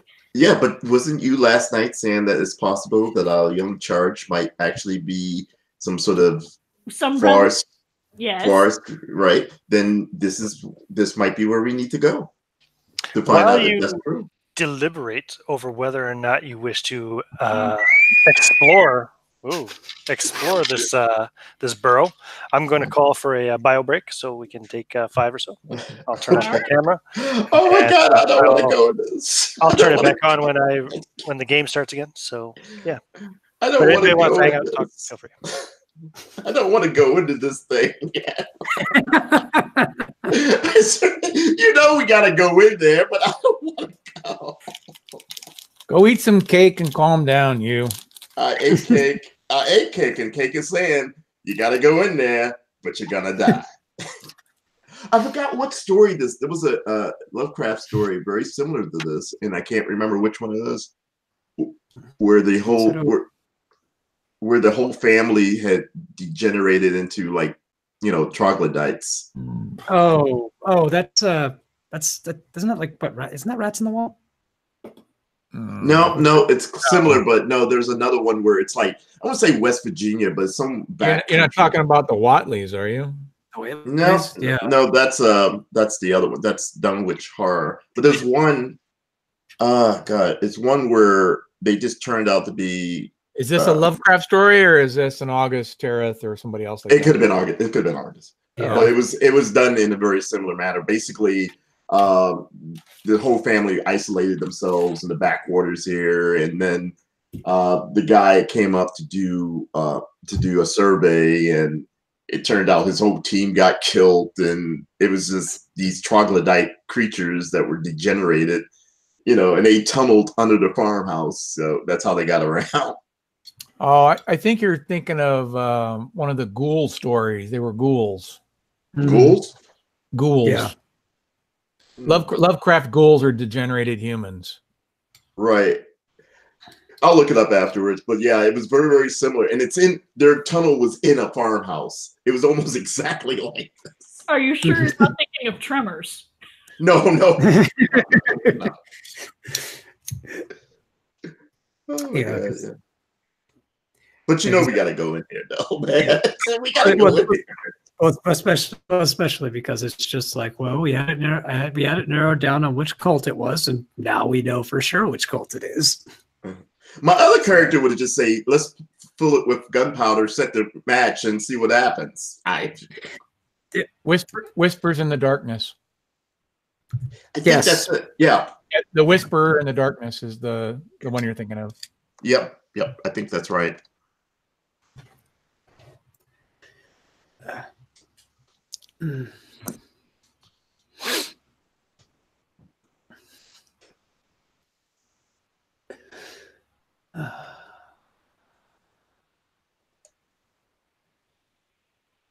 Yeah, I didn't remember the.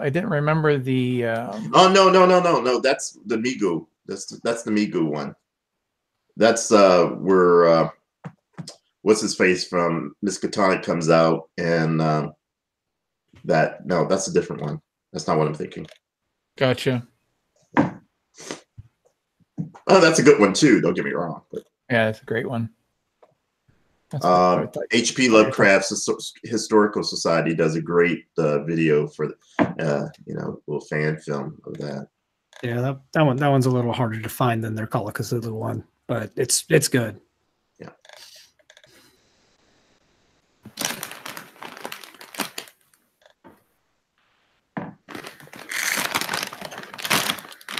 Oh man, I don't want it.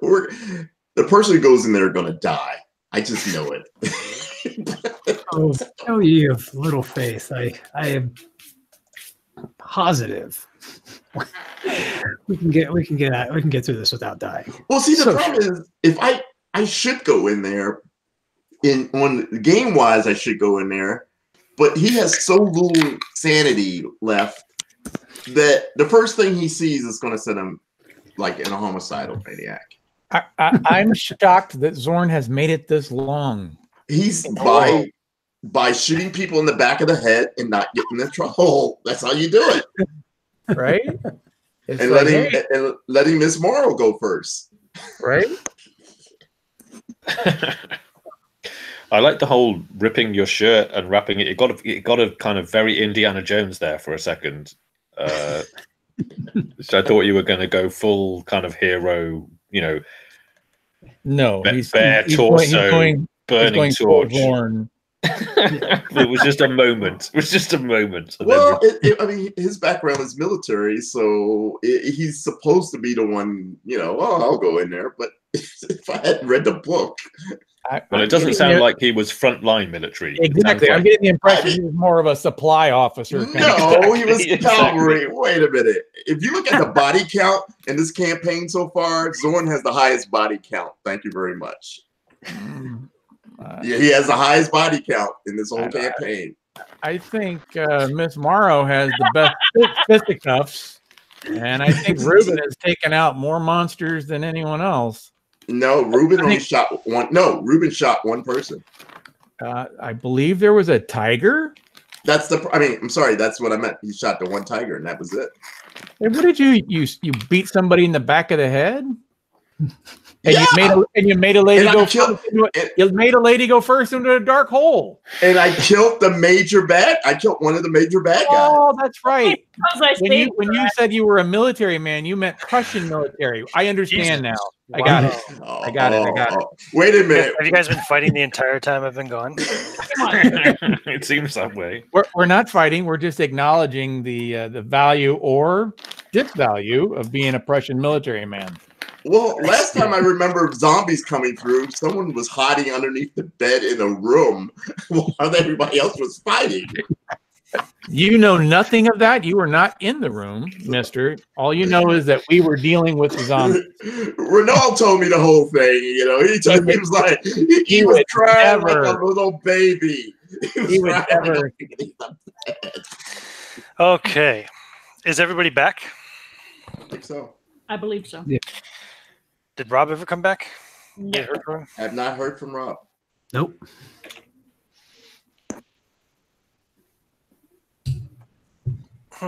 Interesting. Yeah, he hasn't posted anything on the Facebook thing either, as far as I can see. Yeah, maybe he's lost his connection or something. Yeah, it's possible, isn't it? Mhm. I'll just send him a little private I'm message. here. Just Oh, There we go. Aha! I was just sending you a message. Cool. I don't know how well you've been able to keep up with what's going on. I don't know how long you were gone for, but okay. Now, back to the hole. Now, bear in mind, this is a 3-foot diameter burrow. So anybody going in there's going to be crawling. Mm-hmm. You're not going to be walking. Or is dying, but go ahead. I guess it's turn on the camera. Yeah, so anybody who does go into this hole is going to probably have to crawl. Because last I checked, none of you were halflings. Nope. Okay. Well, we need some lanterns. Yeah. So the torch is not gonna. It's not gonna hold out the whole time. It's not going to last very long. Okay. Okay. So we can So, run back and get some lanterns. is there anything in this barn house other than this hole of death? So, can we do a quick search to see if there's anything there? Yeah, sure. Go ahead and give me spot hidden. Nope. Oh no! Wait. Yes. Yes. Happy. Made it. Regular success. Spectacularly fail. Nope, there is nothing else. Just ruin, the root cellar, the burrow within it, the collapsed stone with the markings on it, and the couple of stick, whatever you call them, stick structures, yeah. Any tracks leading into the hole, or muddy tracks, or anything like that?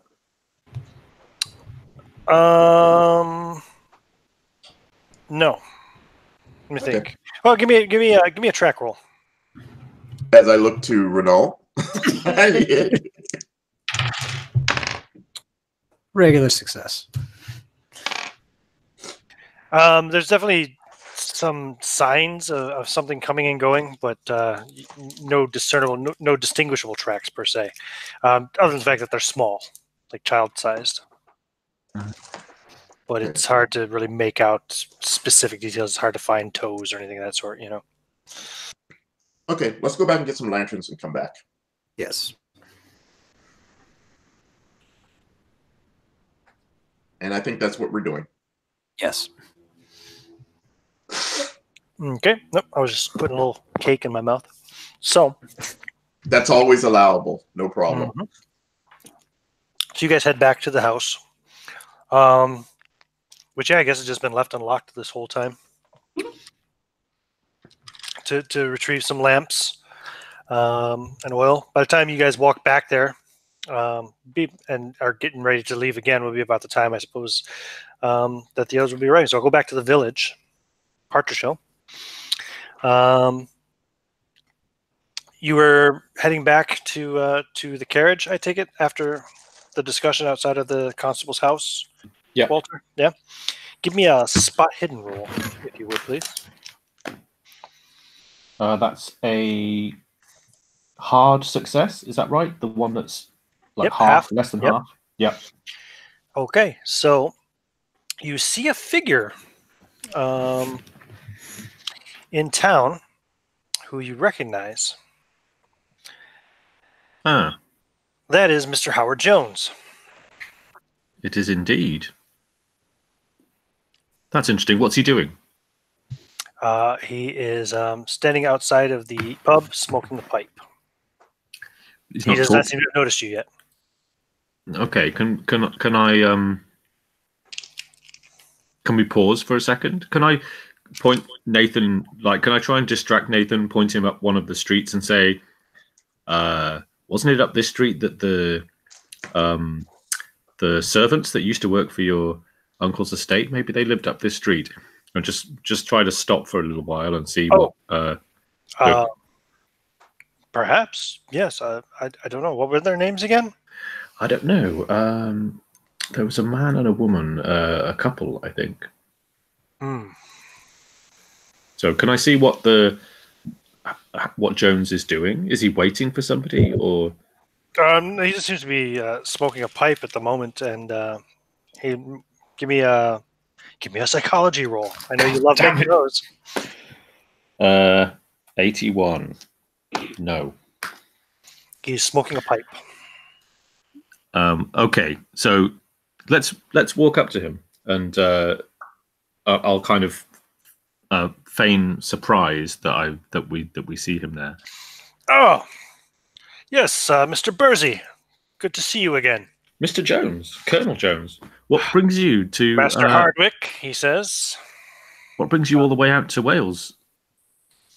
Well, I thought I'd come out and do some investigating of my own, see if I couldn't help to solve the murder of my old friend. Well, that's very generous of you. Was there a line of inquiry that you were hoping to pursue? Well, I haven't really started yet. I thought I would wander the wilderness a bit and see if there was anything I could find. And I brought the stone. The stone? Why did you bring the stone? Well, just in case we find anything else. This is where it came from, and it was after Albert sent it to me that he was killed. That's true. Well, and Nathan says, "Well, it's so good to have you here, Mr. Jones. Really, you should come stay at the estate with us." Yes, we're just heading back there now. If you could join us in the carriage. You might want to collect a bucket before you head out there. The amenities are rather something to be desired. We're bringing some food back with us, but the place has not been habitable for many years, as far as I can make out. Well, I may join you out there later. I wish to spend the day here around the village first. A few people I'd like to talk to. The constable, the doctor, the Llewellyns, I believe was the name of the servants. That's what yes, we were just trying to remember the was name. telling me.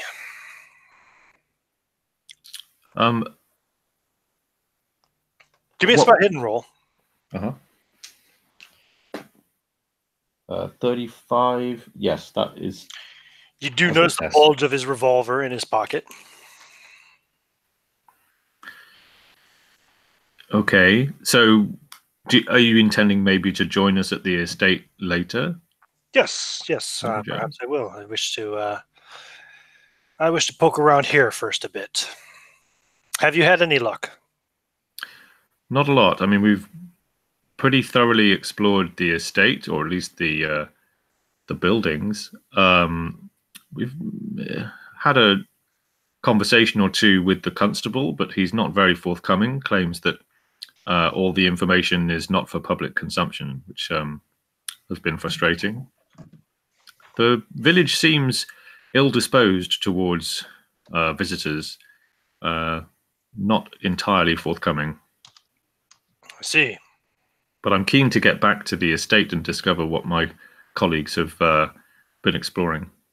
Well, then perhaps I will see you out there later. Maybe. So yeah, if you do come out, it might be worth bringing some provisions. Maybe there aren't a large number of bedrooms at the building, so you might want to think about renting a room here for the evening. Ah, right. I see. Yes, of course. You have many with you. Quite a few, yeah. But anyway, good luck with your. German? Yeah, with several nationalities are represented. I see. How many? 3, I would guess. I mean, how many investigators do you have? I think there were 5 of us or 6 of us. 1, 2, 3, 4, 5, 6 of us, including myself. Ah, I see. Yes. Okay. And you're all staying at the estate. We did do last night. That seemed advisable, given that Nathan wanted to stay there. Well, I may stop out there anyway this afternoon just to lay my eyes on the place. You'd be very welcome. Very well. Well, then I wish. Oh no, he's not gonna kill us in his sleep. In our sleep. Nope. Give me another psychology roll. I know you like to make them so much, Birdie. One, at least, eventually you have to pass it, don't you? But not this one. You would think, right? I mean, it's the only way it ever improves. What am I trying to hit? I mean, 10, right? 1 out of 10 is. So yeah, I have no ability to penetrate the mind of my fellow man, unfortunately. Fair enough. It was worth a shot. One of these days you will succeed. Okay. So do we see Reuben? He'll go back into the pub after tapping out his pipe. Yeah, you'd see the carriage is down the road a little bit, near where the the one of the traders, where they trade food and basic groceries, I guess, for lack of a better word. Mm-hmm. You see him and Thomas there loading up supplies onto the. They're just about finished. Okay, so we'll head down to them. Okay. Did you include lamp oil in your purchases? Because I noticed that there wasn't much left in the oil lamps in the building. All of the basics are on the list for sure. Fantastic. Including buckets. Capital. Sufficient buckets. Some extra rope. Mm-hmm. So I guess we should head straight back and see about making breakfast for the people that we left behind. Yes, Reuben. We ran into Mr. Jones at the Black Mountains Rest. He's here. Yeah, did you not see him? We were just talking to him outside the I don't think Reuben's ever met him, has he? The inn. Is that right? Okay. I don't think he has. Have you, John? No. Not yet. Because he had left town before you guys met him. Right. So yeah, something of a surprise. He didn't give any indication that he would be traveling out here last time that we saw him, and seemed preoccupied with the stone that he had been sent. It seems odd that he has brought the stone all the way back here, and has, he says, plans to inquire and explore the death of his friend. So he wants to see the same people that we've been meeting. But I guess he will visit us on the estate when he's had those conversations.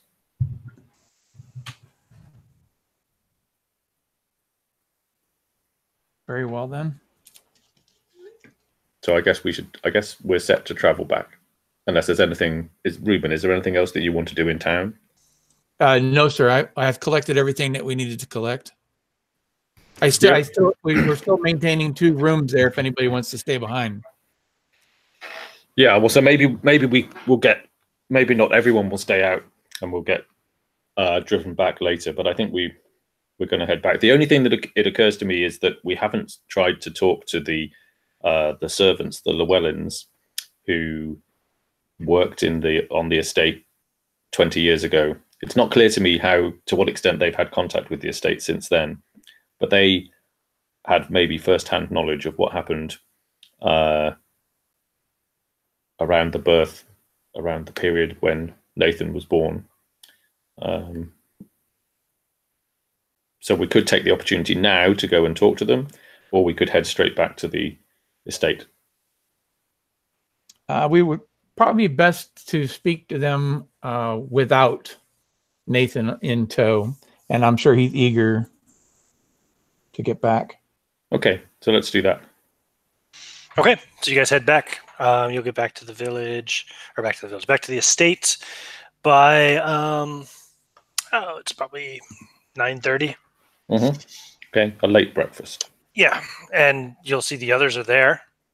They seem to be preparing for some kind of an expedition.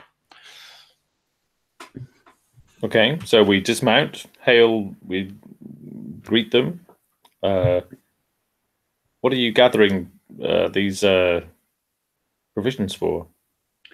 We found in one of those abandoned farmhouses, there's a bit like a root cellar, but I think it might be in use by something. By something? What do you mean, madam? Like a homeless person or something? Maybe. I guess we'll see. That's very strange. But then again, I suppose, if you didn't have anywhere to stay, an old abandoned farmhouse, well, nobody's there to charge you rent or kick you out, right? It's actually part of our investigation. We must check out the complete area of all the residents. Yes, that seems quite sensible, Mr. Von Zorn. You won't believe who we ran into in Partridge. Who? Mr. Jones. I say something weird in German. Okay. Yes, Mr. Jones is in town. He says he's come to do some more investigating of his own. I look at Walter and go, did you see him too? Yeah, he seemed to be well equipped. Interestingly, he had brought the stone that was sent to him back with him, and has plans to talk to the constable, talk to the doctor, talk to the Llewellyns. People that we've talked to, basically. Exactly, but he didn't give any indication when we last saw him that this was something he was planning to do. So somewhat surprising. But he suggested that he would head out to the estate maybe sometime later today, so we might be able to find out more about what his plans are. And maybe he will have more luck with the constable. I must say, the man is extremely rude and was not forthcoming. He is quite rude, isn't he? Well, I don't know what Reuben has said to him, but he has a very poor opinion now of people arriving from London. Oh no, it wasn't anything in particular. He's just that crabby. I mean, it's not unheard of for, I guess, provincial policemen to have a chip on their shoulder, but it was quite extreme. Well, we're going to go out and check this tunnel. Are you going to come with us, Walter? Reuben? Yep. Sounds important. So yes. Reuben? Tunnel, you say? Yes. Yes. You're going to crawl down into a tunnel that reminds you of some sort of foul reptile? Is that the gist of it? Well, we was hoping you would. I would be happy to stuff it full of wood and light it on fire. Well, but you never know what you're going to find down these places, Reuben. Surely a man with your tastes in exotic antiquities, a mysterious hole, who knows what we might find? Yes. I think that's borderline insanity, gentlemen. Well, I won't argue with you there, Reuben. So, I mean, we don't really believe this talk of fairy folk and little people. I mean, it's humorous, but it's just a hole and some twigs. Right? No, I'm not going to go crawling into a dark hole while we're here to investigate a murder. Well, unless you suspect something in the hole is responsible for the murder. And in which case, why would you crawl into the hole after such a thing? Mr. Carmichael, Nathan says, do you have any skill with cooking? A great deal of skill with cooking, actually. Perhaps you should stay and help me prepare for lunch, and the provisions we brought back, we can start making meal preparations and things for the coming days. Finally, somebody speaking some sanity. Absolutely. And then the rest of you can rest easy that I'm not left here alone, he says, looking at Von Zorn spitefully. That would be a reasonable arrangement. As for the rest of us, I believe the game is afoot. Enjoy your spelunking. What size is the tunnel? The hole that you guys found, it's about 3 feet in diameter.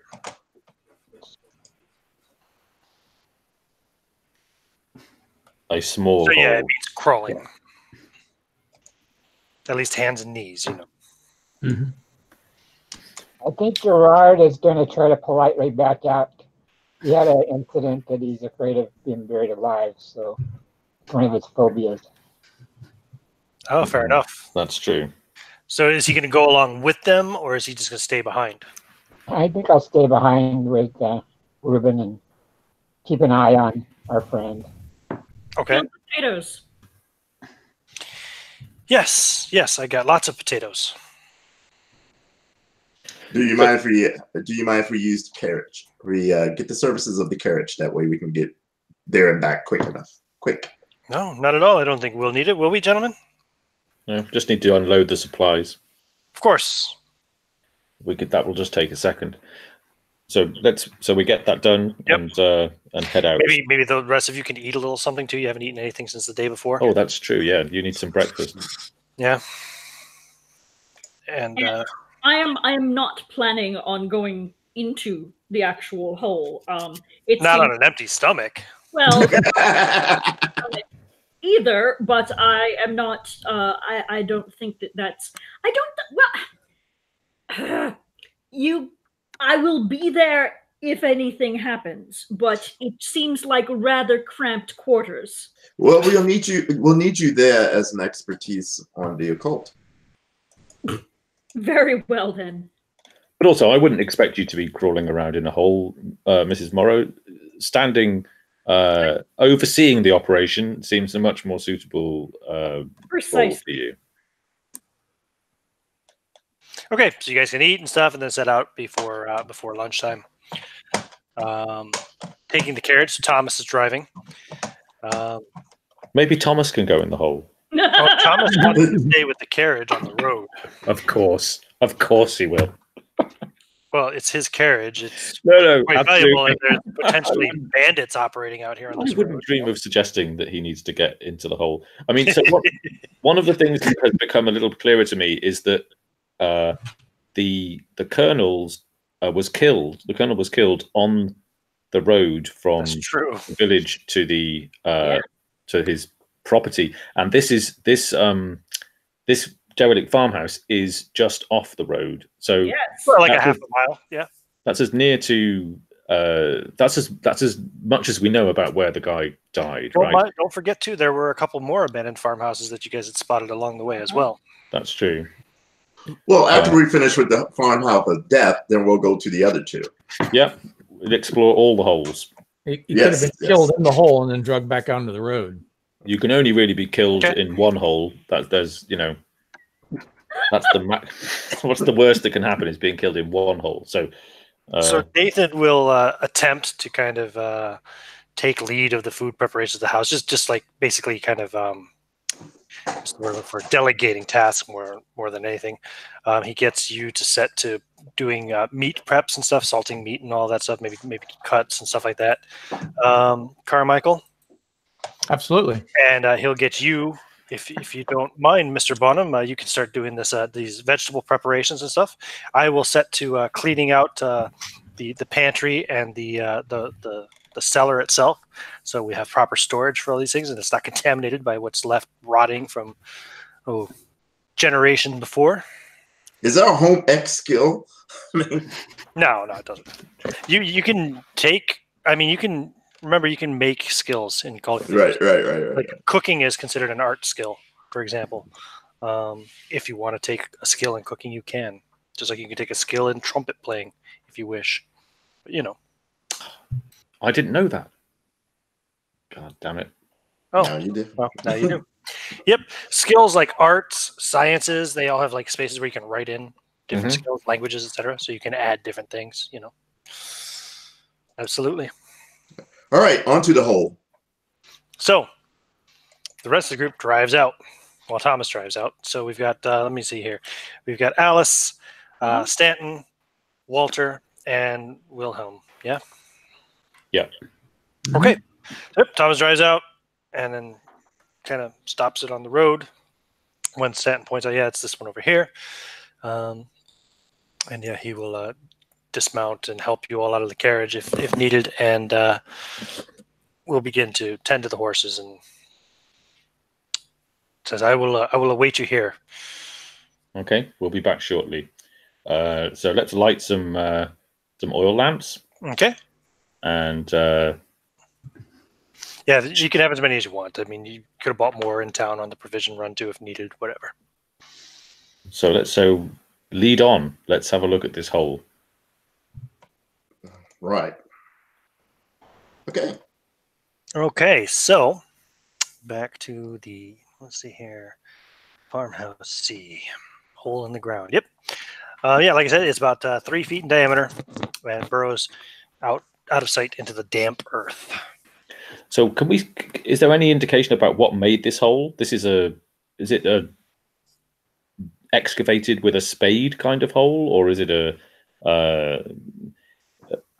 it part of the building? It's not like a... That sounds like that would be an archaeology roll. Oh, God. 15, which is 14 higher than it needs to be. So that's a no. No. So it's just a hole. We don't understand. It's not obvious why it's there. Nope. So if I hold the lamp into the hole, what can we see? Does anybody have a natural world? Yes, I do. Yeah. Can we have a natural world? I have a very good natural world. 24. I made it. Me too. I got a hard success. It's pretty big for any burrowing animals you can think of that should exist in the Welsh wilderness, but That's true. This isn't a badger set. I mean, it's, like I said, 3 foot diameter is, that's a big burrow. Is it proper size for like a monster? Well, exactly. Monsters come in multiple sizes, all kinds of sizes and shapes. Okay, I pull out my revolver out. Of course, I have my fencing vest on. We talked about last week, and I say, "I'll go in first." Really? Okay. Very well. Okay. How vertical is the hole? Is it like at a slant down into the? Yeah. It's going underground.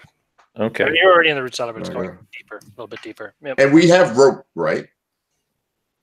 We have rope, buckets, and oil lamps. Okay. Well, We're fully equipped. We're fully equipped. Tie a rope around my waist, and if there's a problem, pull.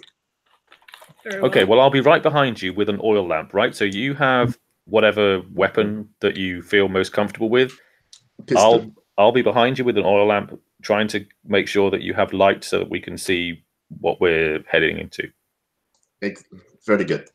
Okay, let's try that. Okay, so you're going first.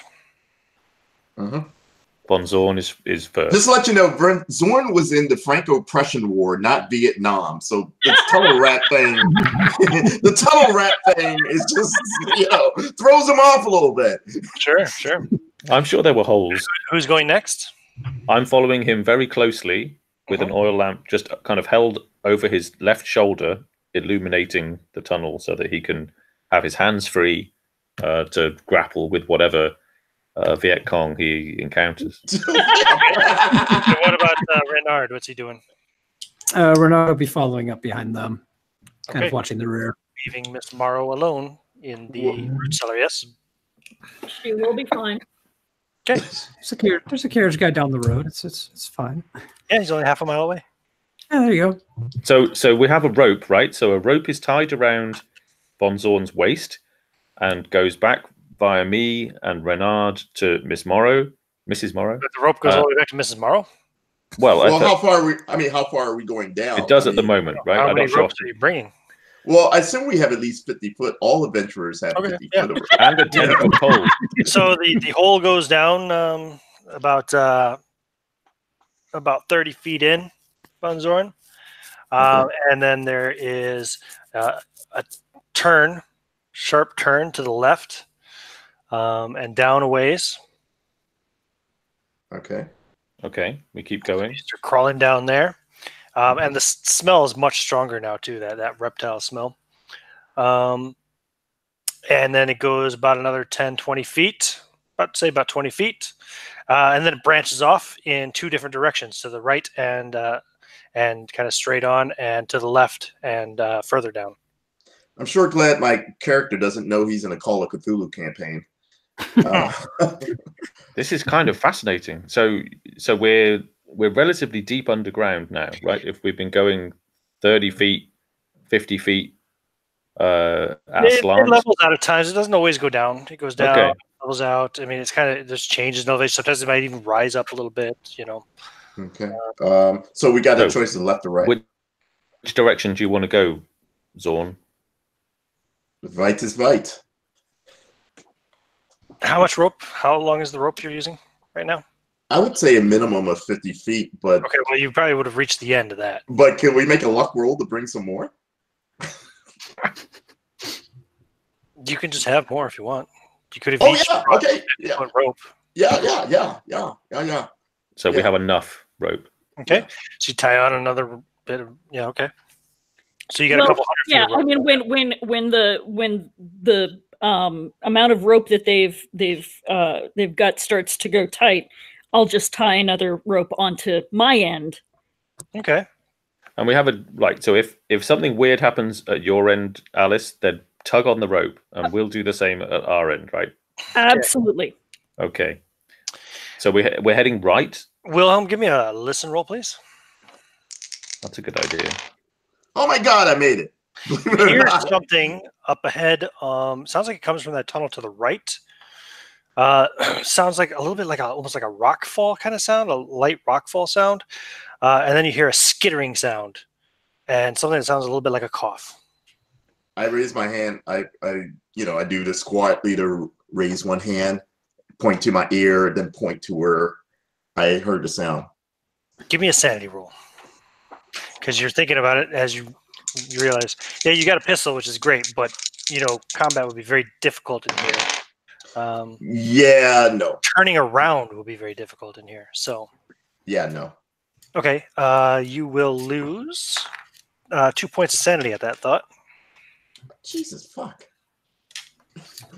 So do we go forward? Do we carry on? Yes, we go. Which way, right or left? Right. Towards the skittering sound. There's no only light in here is the light from the lanterns, right? Correct. And the wall of the tunnel is just earth, right? It's just like a also correct, like a burrowed stone. It's all natural.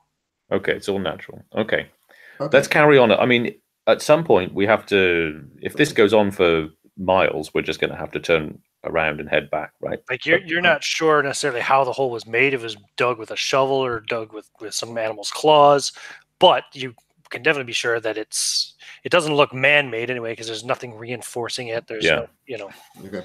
Well, keep going forward. Hang lights or anything, Keep going forward to the right. Okay. Yep. So you move on a little bit further. And then you hear a growling sound straight ahead in the dark. I stop. I do the fist up. Stop. You hear kind of like and then it stops. Can we see anything? Does the light illuminate anything? No. Are there any tracks in the earth on the floor of In the fairness, tunnel? you're holding the lantern behind him, so you're really only getting the light about maybe 10 to 12 feet ahead of him. I make sure my gun is ahead of me, Mm-hmm. and I whisper back, I hear growling. I would like at that point for Renard and Walter. Brizzy both to make sanity rolls as well, as you make the same realization that he made a little bit ago about the dire situation in case of combat in here. So I passed that. I passed. Yeah, you lose no sanity, but you know it's. I heft my wrench. You got a great. You're in a perfect location to ram that wrench right up Von Zorn's ass from here, if you wish. But anything in front of him, you're not going to be touching. All right. Do we, Von Zorn? Do we want to? There's something up ahead, right?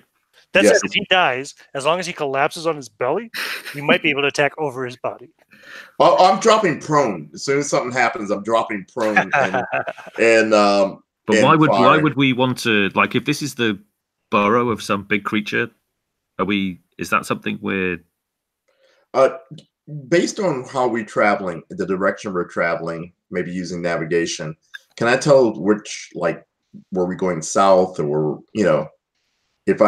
were we taking a lot of turns or not? Give me a navigation roll.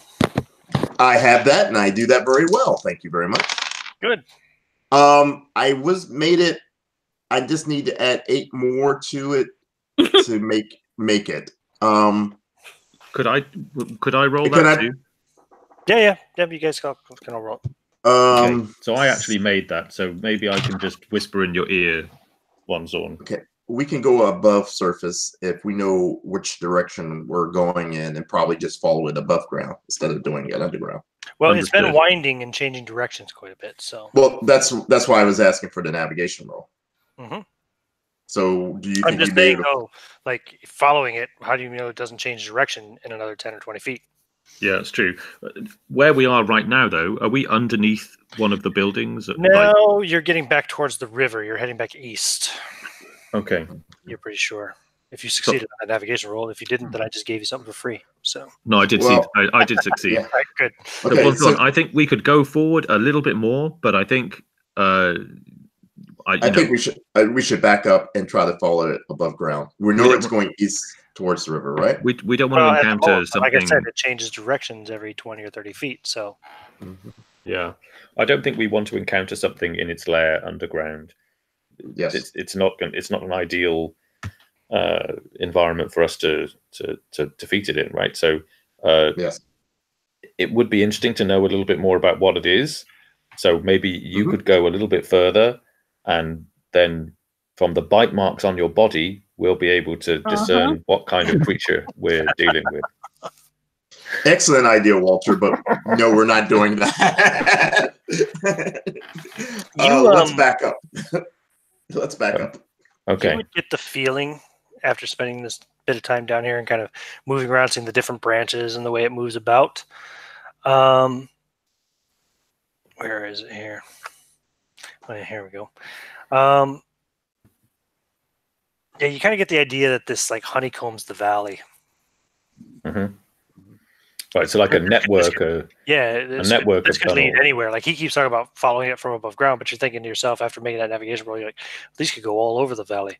These could lead back to the estate. They could lead to the other farmhouses. They could lead into the mountains. They could lead all the way back to Partridge Hill. Oh my God! Back up. Let's go back right now. Back up. And now Von Zorn is panicking and backing his ass into your face. Okay, well, so I'm moving backwards as well, just to get out of his way. And okay, Renard, we're heading. We're getting back. Yeah, he'll start backing up. Okay, great. So the death that we're investigating is someone who was stabbed and beaten. He wasn't mauled by a large underground reptile. So I don't think that we are worried. I'm not worried about a large underground reptile. Well, that's because you're at the back.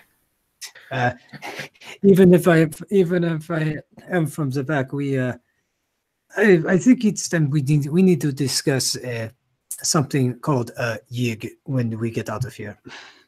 Okay. Yeah. We are moving back, right? Yes. Rapidly. Yep.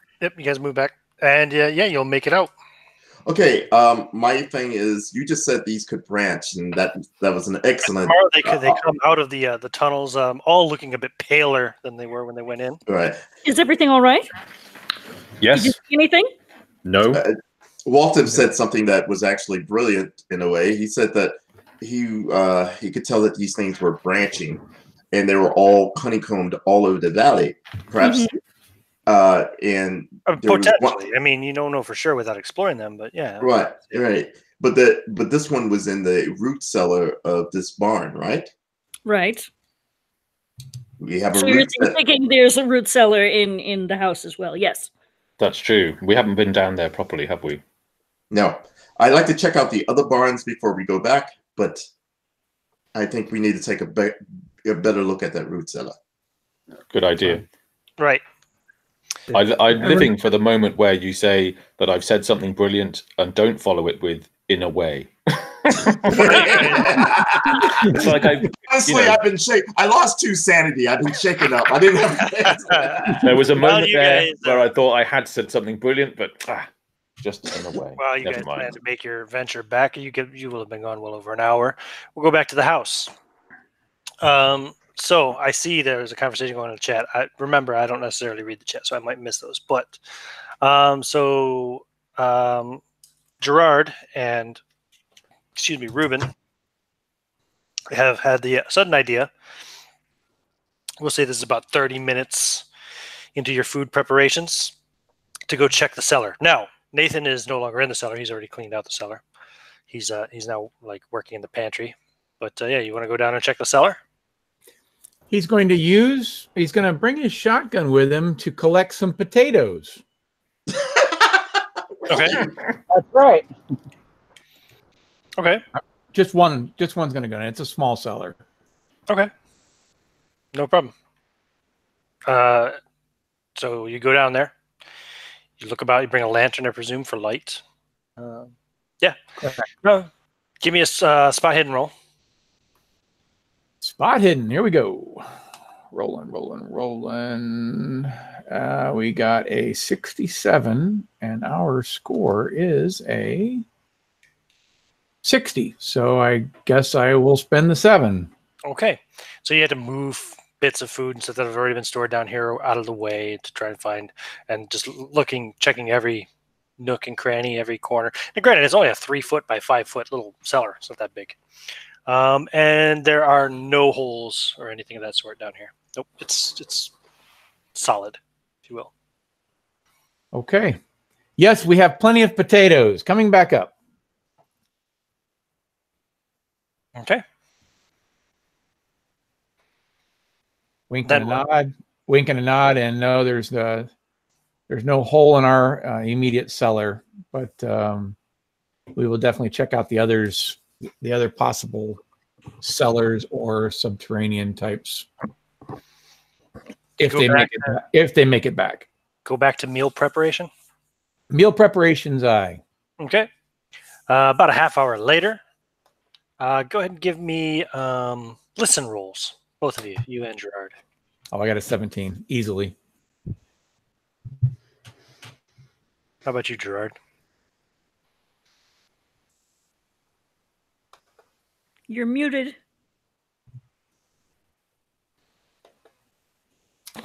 Yeah, 19. You succeeded as well, yeah? Yeah, you both notice it's gotten very quiet. Like you're prepping away, but you haven't heard anything out of Nathan in a while. Shit. All right. I'm going to make a quick run of the house, see if I can find this lunatic. You had one job. You had one job, exactly. Yeah, so you go check in his room, the servants' quarters. He's not there. You check in the study. He's not there. He's not in the dining room, not in the sitting room, not in the closets. Upstairs, no sign of him. Oh, good. I'm just going to go back to the meal preparations. And when he enters the room, he's going to say, it just saves me the time of not shooting him in the head. Let's continue with the meal. He's nowhere to be found. Okay. Very frustrated with this individual. So, and probably about maybe 20 minutes later, maybe half an hour later, the carriage comes back. You'll hear the carriage pulling in. It's loud enough. And you'll see the driver driving the carriage and your 4 companions inside, dismounting the carriage as it pulls up out front. So I assume we checked the other farmhouses and we saw nothing, right? Oh, no. Did you? I thought you said you wanted to go back and check your house right away.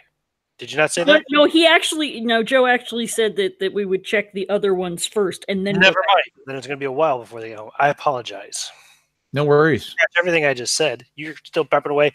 You're prepping like fools. You're getting everything prepped. And you guys will have food to last for weeks probably. So I guess which one will you go to first then? Back to the farm or the abandoned houses. B or A? You were at C. Well, A looks like the closest. Okay. So you swing by farmhouse A. That one's very close to the road, like I said earlier. It also seems to be in the best repair of the 3, although this isn't really saying much. It's still overgrown with weeds and creepers, but intact and rotting. And as you kind of look around, you don't find anything of any interest. Search around for a while. Okay. Well, I guess we're going to the other one. Okay. And that's the one. That one is farthest from the road. It's wildly overgrown. A mound of green. Like, are we looking for tracks of some large creature? Like when we're exploring these places. Well, remember, we're looking for anything. You did find a track outside the burrow. It looked to be humanoid, but you couldn't really tell. You didn't find enough distinction in the track to count toes per se, or see if it was clawed. But it looked like a child's foot in size. Okay, so we're looking out for more of those. Okay, no problem. So when you get out to farmhouse B, there's the collapsed remains of a barn and stone-walled cottage. You will find, as you start to explore this ruin, you'll find numerous stick configurations within and around it. Were there stick configurations back at farmhouse A? No. Okay, good to know. But here, there's a lot. A lot. Mm-hmm. Yep. And are there any like cellars or outhouses with? Yeah, there's a root cellar. Yep, but no hole. Okay. And you said we did go in to the house, or is that just around the house? Yeah, you're going in and around as much as you can. Yep. Even excavating as needed if you need to check to see. Because you did have to excavate to find the last one. So. Okay. Yep. It's taking you quite a bit of time. It's well into the afternoon by this time. Okay, time to go back. Okay. Okay, and unless anyone disagrees, I think we should go back. Back to the house. Yep. And give me psychology rolls as you get back to the carriage. Nope. Yeah, that's not my strong skill. Okay, no worries. Yeah, Thomas, I got. oh, sorry, Stanton. Yeah. Yep. You made it? Yes, I did. Okay. The carriage driver looks really nervous when you get back to the carriage this time. He looks quite uneasy. When he sees you coming back, he already is mounted up. He doesn't even stop to open the door for you. He's already getting up and getting ready to drive away. What's the problem, man? Well, Stanton has no. Oh, I'm sorry. Yeah. Sorry. Yeah, he's gonna go. No, hold on. Wait a minute. What did you see out there when we were waiting? I didn't see anything, but I've got this unnerving feeling like something's watching me. Yes. We experience the same thing. Is that the common thing out there? I don't know. I'm from Abershonen. Anyone ever talk to you about the fair folk? He makes like a cross sign. He says, I've heard such things before. Yes, stories about the fairy people. And you're afraid of them. Well, they're abominations in the eyes of God. What could they be but demonic creatures, if they exist? Think that you, at least you think that they do. Do you know anyone who's ever seen one? No, they're fairy tales. That's where the word comes from, right? Yes, but then why cross yourself? Why look so worried? Well, when someone speaks of blasphemy, it's the right thing to do. Yes, but you have already before I spoke of any sort of blasphemy, so I told you, I felt like somebody's watching me. It's very unnerving. Sorry. You guys are out here investigating a murder, right? And I overheard someone say before it happened on this road, right? And I'm left here by myself. It made me very nervous. Anyway, let's go. I don't like sitting here any longer. Fair enough. Very well. Back to the estate now, yes? Indeed. Very good. Yes.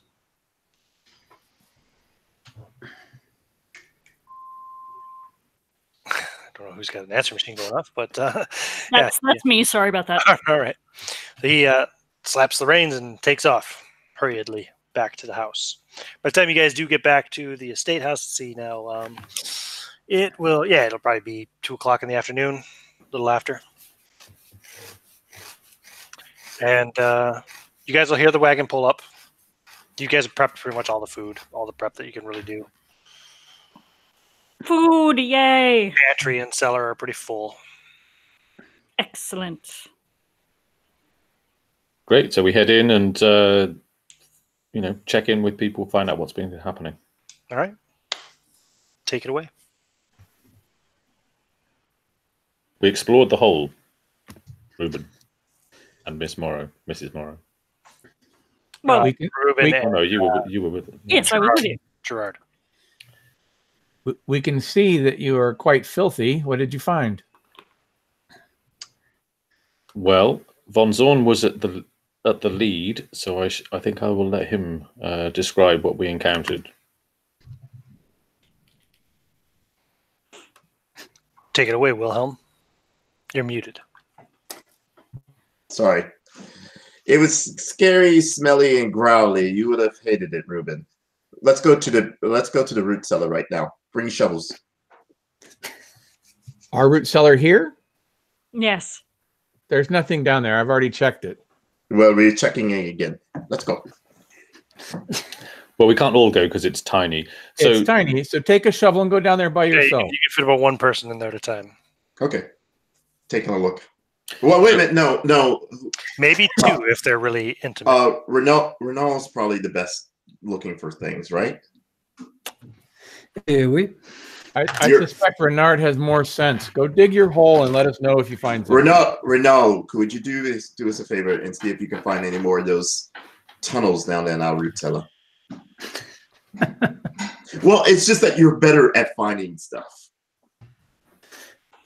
The cellar is currently stocked full of perishable foods. Are you going to take them all out and start digging a hole?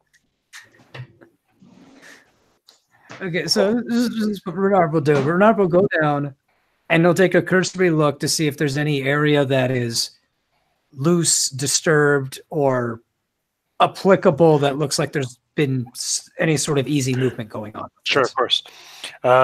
Give me spot hidden. Okay, so it's 27. That's a hard success. Okay, so that's going to take him some time while he's got to move everything out of the way and go in there and look around. What is everybody doing in the meantime? The other 5 of you. I'm describing to Reuben and Gerard the tunnel, what it was like, the sounds, the smells, the disquieting sense of there being a terrible presence. Have we acknowledged that Nathan's no longer with us? Oh yeah, where's Nathan? Yes, he disappeared while we were prepping food. So he disappeared. What? You're digging a hole. Go about your hole. man digging a hole. You had one job, Ruben. Watch the man. And, I mean, and my God. he stands and he spreads his Oh. arms out, and I did it. Here's the food. How long has he been gone for? My gut Couple of is hours at this flabbered. What's that? It's been a couple of hours at this point, John, Oh. since you noticed he was gone. He's He been could have missing been for gone a couple of He could have hours. been gone somewhere between half an hour to an hour before you noticed he was gone. But He's a grown ass man. He was stifled by your collective busybodying him with him, and he went off and did his own thing. I'm sure he'll be back. He's like a puppy dog. He'll come back when he's hungry. Please have a sandwich. Are you mad? Man, are you mad? What is wrong with you? You were crawling in a dark hole after some kind of creature, and I'm making a sandwich, and you ask me if I'm mad. I'll have a sandwich. I am perplexed. We've got to find him. We've got to find him now. Yeah, I think Von Zorn's right. When we were preparing the meal, now that everyone's calmed down, Nathan had slipped out of our notice, and very quickly. And when we checked upon him, he was nowhere to be found. And at that point, there was no way to know what direction he went or what he was doing. So clearly, he wanted to be alone in some manner. So he is alone. Or he was snatched. Have you ever thought of that? Someone took him. Sandwich, anyone? Sure. I'm gonna go outside and see if I can pick up his trail anywhere. okay, give me a tracking roll. Yeah, let's do a bit of that. Nope. Well, let me double check something here. But I'll bet I did fail. Tracking is not my thing. So I nearly got a success. I'm gonna No. 4 luck points to make that a success. Okay, you find his tracks. Cool. And they are heading off kind of westerly towards the river. Okay, let's follow those tracks. Of course. I shout into the house. We found his tracks. Should we join them or should we stay here? I guess I could bring my sandwich. Sandwiches it is. We'll make a picnic of it. He grabs a handful of sandwiches and. Okay. How about this side? Renard is coming up out of the root cellar. We're, You didn't find anything, by the way, Renard. No signs of any previous excavations or anything of that sort. Renard, here's your sandwich. We are off to track after Nathan. Well, you can rest assured that we will not be seeing any tunnels down there. Excellent. And Mr. Ronzon can rest easy. No, I cannot rest easy. My partner. You're not there. We're in the kitchen. Shut up. Okay. Yes, but where are we going? We're wandering off into the woods after Nathan. He's gone? Yes. Yeah. Yeah, he didn't even know. Perfect. For Okay. like maybe an hour or so. So we have to move quickly if we're going to have any chance of catching up with him. Yes. As you all are walking out, let me see here. Where's the map of the estate itself? There we go. Yeah, as you're kind of all out there, I would like you to make spot hidden rolls, please. Nope. Extreme. I got an odd one. You zero right in on it, Renard. There's the shed out behind the house, kind of as you're heading west. Did you feed them? Yes. Looking out there, you see about a yard off the ground, a symbol has been scratched into the planking of the shed. And it looks very similar to the markings of the black stone and the marking that you saw on the stone at that other farmhouse. I didn't know. I forgot they had a shed. There was a shed here. There's a couple sheds. Yeah. All right. Okay. Well, let's look inside. Yeah. Let me see. I need to change to the tracks lead to the shed. Let me just double check to see if that's the shed that collapsed. I believe it is. The shed attached, shed behind the house. Yep, that's the one with the collapsed roof. So what are you doing when you go out to the shed? Are the tracks leading to the shed? No, you don't see any tracks. Okay, very good. We don't need to check it out then. But you know for sure, because you were out here days ago, that marking was not there when you first investigated the shed when Miss Morrow collapsed the roof of it. Miss Morrow, I don't believe that symbol was on there when we were here last. I don't recall seeing it. So hang on, where did the tracks peter out? Or oh no, you're talking about Nathan's tracks. They continue west into the woods. Ah, right. Okay. And towards the river, in the direction of the river. Into the woods it is then. Yeah, let's keep going. Okay. Now, how are you proceeding? I totally forgot there were sheds around here. Yeah. Why? That's completely understood since you were in a hole. Well, no, but I was there. The reason why the sheds are important because if they're not going to make it directly into the house, you would make the tunnel to a shed that you can get to. Oh, I see. Okay, well, maybe you want to dig some more holes later. Yeah, I didn't. Excavating, looking for more burrows, as it were. Exactly. Yes. But do you want to do that now, or do you want to go into the woods looking? We got to find the guy. Let's find Nathan. How are you proceeding with this search for Nathan? Well, I guess we're going to follow the trail as far as we can, relatively quickly. I guess. Yeah. Okay. Let's see here, Renard. I suppose you're the best tracker. Yeah. Let's see what I got. Give me a roll. Okay, so that's 10. So that's an extreme.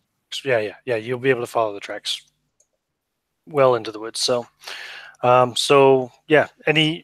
Basically, what I mean is, how are you traversing through the woods? Are you calling out for him? Are you trying to be quiet? Are you?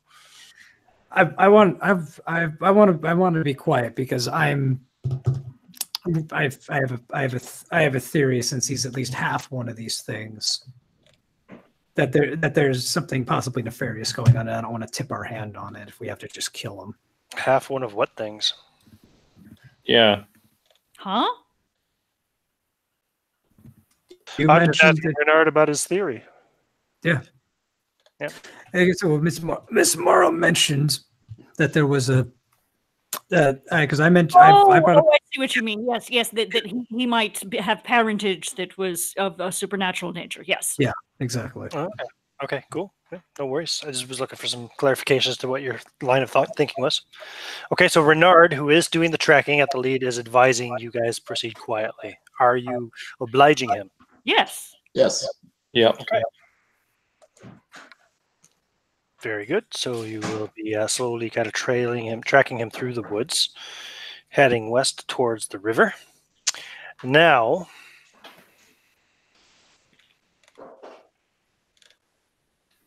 you give me a. No, don't even roll. I'll just say you see up ahead. You're getting pretty close to the river now, within eyeshot of it through the trees. Renard, you see Nathan sitting on the bank of the river with a young girl.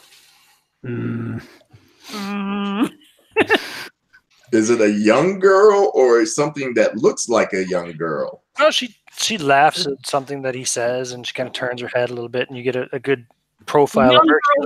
Young girl like a lovely girl in her 20s, long dark hair. She's wearing a plain dress underneath kind of a heavy mantle, like cloak, and she's got a scarlet handkerchief tied around her neck. Okay.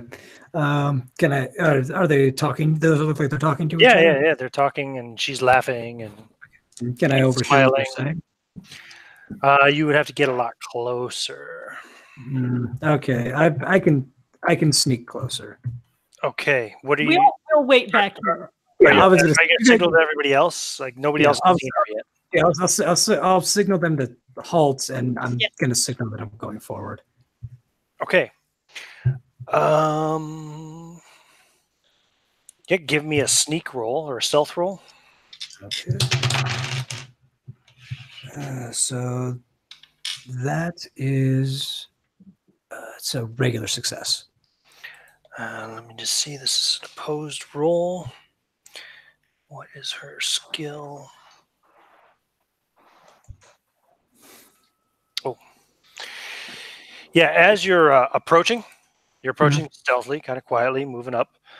And suddenly she kind of jumps up and turns and looks directly at you. And then she turns and says something that you can't quite make out to Nathan, and then she runs off down the river. That can't be good. And Nathan gets up and like he calls out, he says, "But Helen, wait!" And then he turns, he's looking around, and he spots you as well. He rolled a hard success. Wow. He turns, he sees you, and he like takes he kind of steps back at first, startled, because he doesn't know. At first, he's looking at you. He thinks somebody's sneaking up on him out here in the woods, and he thinks the worst. And then he like looks kind of relieved, and then he looks really annoyed, and he says, "Mr. Renard, what are you doing?" We came back after our visit to that farmhouse and said you were gone. With what we found out, we were very concerned for your safety.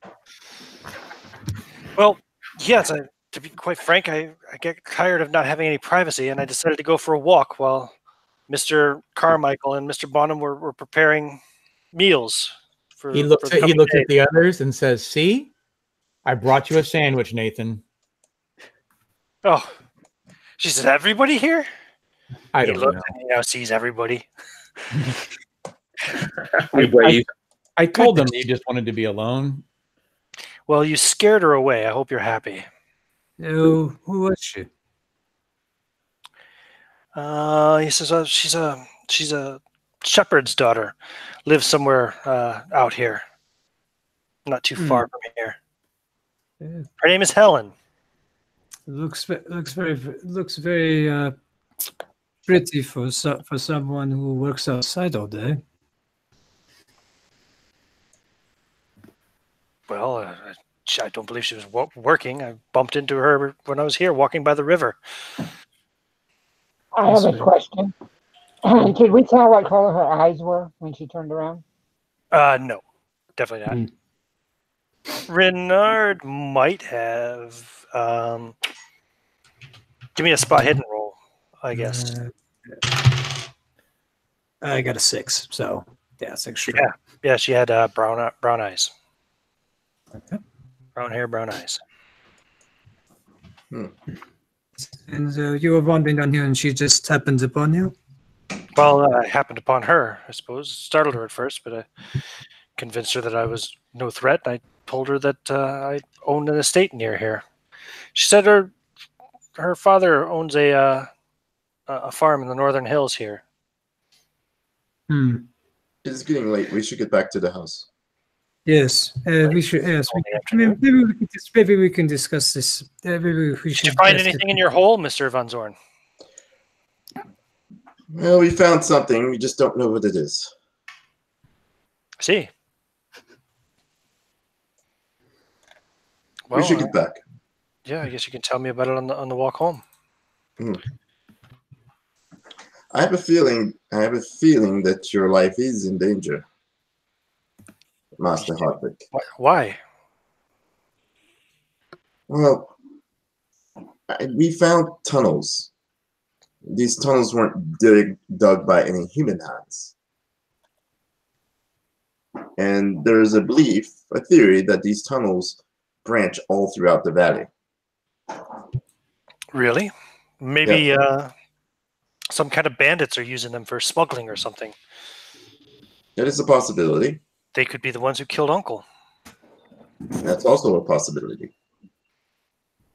But it requires more investigation. I see.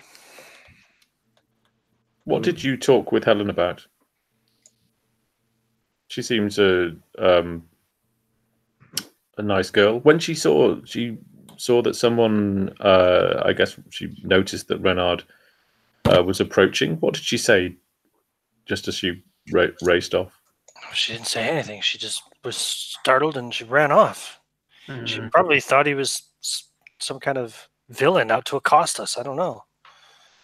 It does look awfully suspicious when a man is crawling through the high grass. Yeah, I suppose so.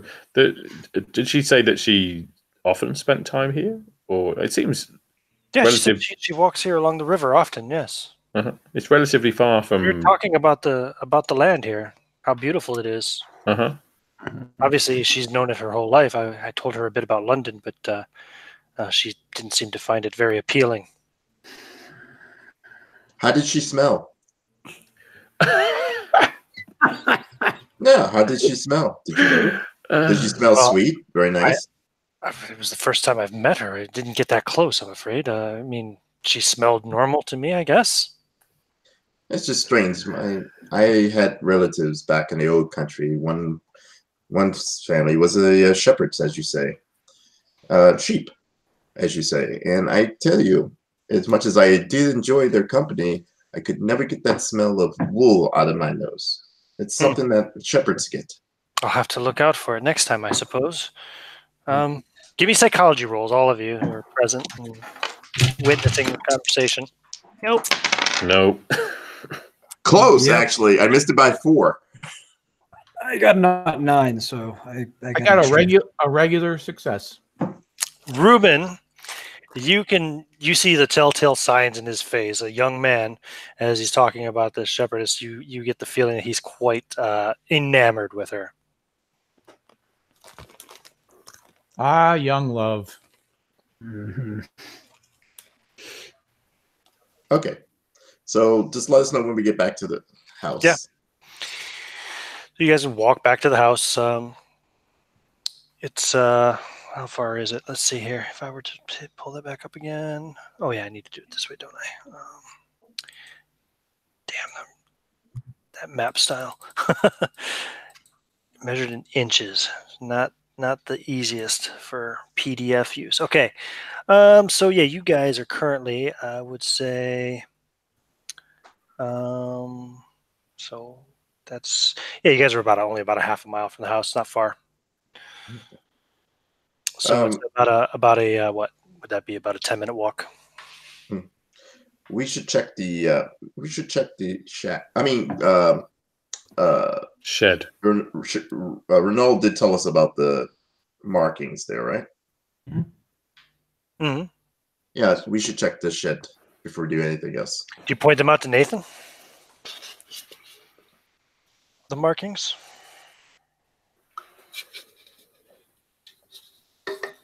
It's up to you guys if you think we should. Yes. Right. Yes. Let's Okay. show it to him. Let's walk by the shed and show it to him. See if he reacts. Okay. Oh, what is that? I don't remember seeing that before. It wasn't there before. Let's look for tunnels. It's very strange. I'm not familiar with is it a language? Seems to be something like that. We found something. We found something similar at one of these tunnels. This is why we are concerned for your safety. I see. Right. Well, I'm afraid it doesn't mean anything to me as far as the symbol itself goes, but give me psychology rolls. You'll all be happy to know. Yeah. Yeah, no.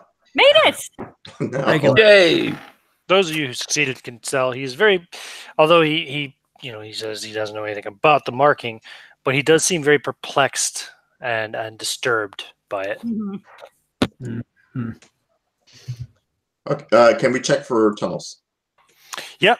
You guys can spend the rest of the late afternoon into the early evening looking for tunnels and the various outbuildings. Yeah. You've got, let's see here, what is there? There is, pull up the right screen there. There we go. So you've got the carriage house, you've got the stables, you've got 2 sheds to check. Yeah. And yeah, you won't find any signs of any burrows. But I'd like everybody to roll power checks, please, and let me know if you get an extreme success.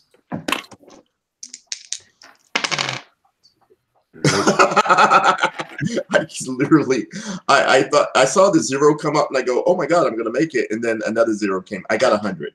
Oh, yeah. You're so focused on holes, you don't. Yeah, I'm looking for the holes. You don't sense or feel anything. Yeah, I got an extreme. Yeah, again, you feel like you're being watched. Give me a sanity roll. Anybody else make an extreme success on that power roll? Nope. No. Yeah, I succeeded. Okay, so again, you don't lose any sanity from it this time, but again, you feel like you're being watched when you're outside the house.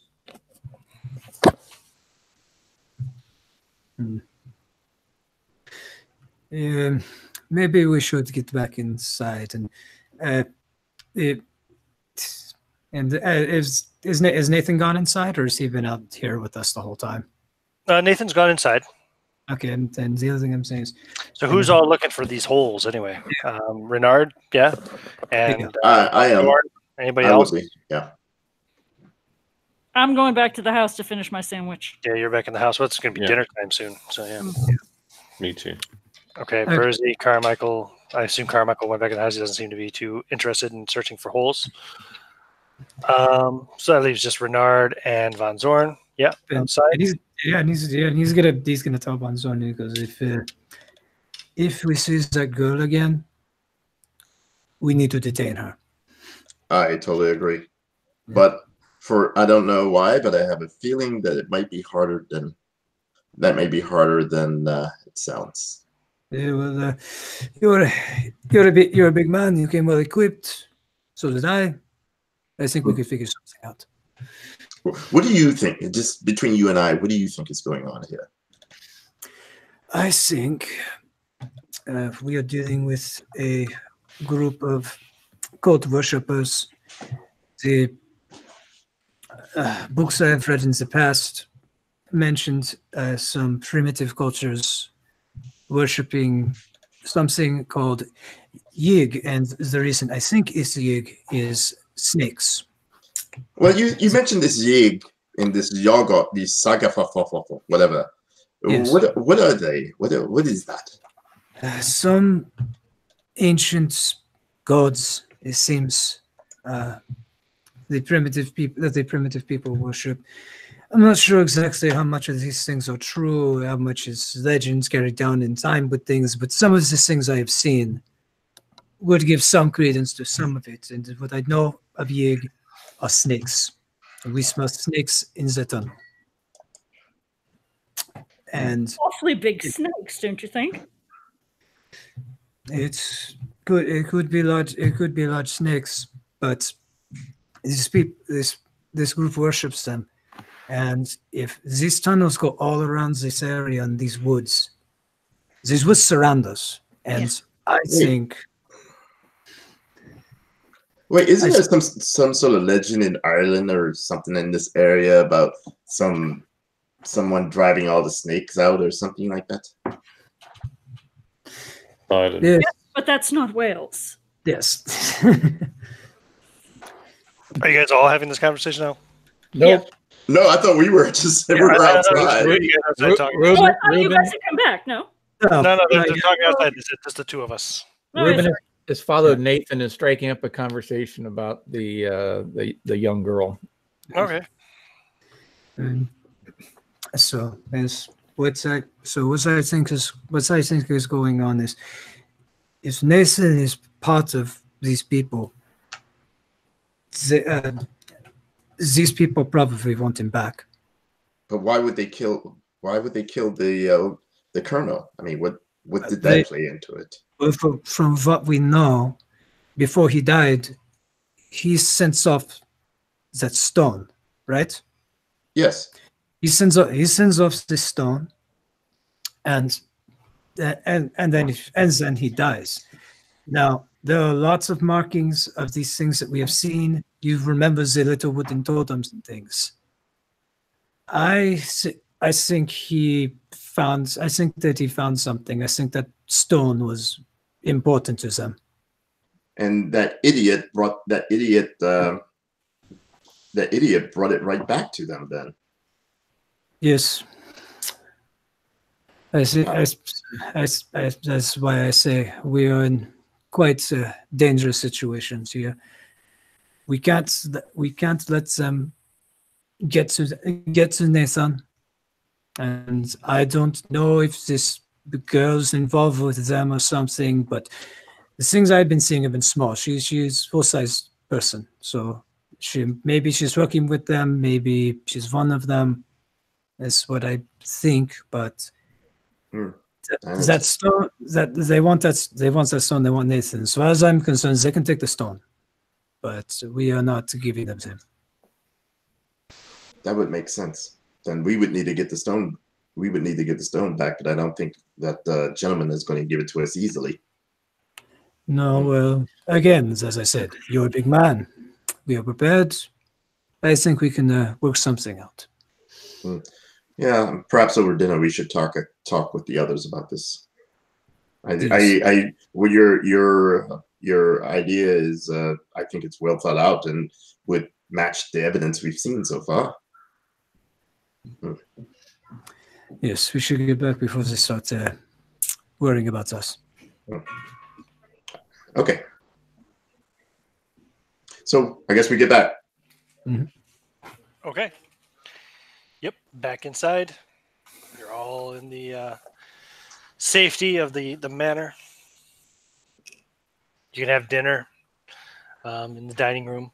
You can bring in a couple of extra chairs, right? Because there's 6 of you plus Nathan and the driver. Yeah.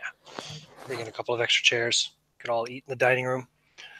Nathan is not upper class per se. He's more upper middle class, so he doesn't have any problem with eating with the members of the lower class, such as the carriage driver.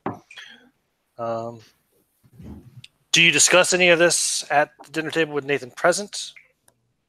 Or I don't bring it up with him present. No, okay. I don't. No worries. And John, you'd mentioned that Ruben was talking about the girl with Nathan a bit while they were outside looking for more holes. Yes, just simple, small conversation to draw him in, and I let him identify that not everybody's trying to watch over him. Yeah, so yeah. That once I realized that you needed your space, that's why I didn't follow you. It's your property. You're a grown man, and I just wanted to give you a little time to yourself. They just are overly fussy. So what happened with the girl? Very attractive young lady. He's like, I know, right? And she's about my age as well. Wow. You seem smitten, young gentleman. Oh, she is very beautiful, but I don't know how to talk to girls. I've never been very good with them at college, you see. You find some attraction, you find a common point of interest, whether it be a piece of pie, a sandwich, the sunset, a flower, and you just carry on a conversation. Wow. Has that worked for you in the past? Are you married, Mr. Carmichael? Not anymore. There was a time, but that's past. Oh, well. Walter's taking notes.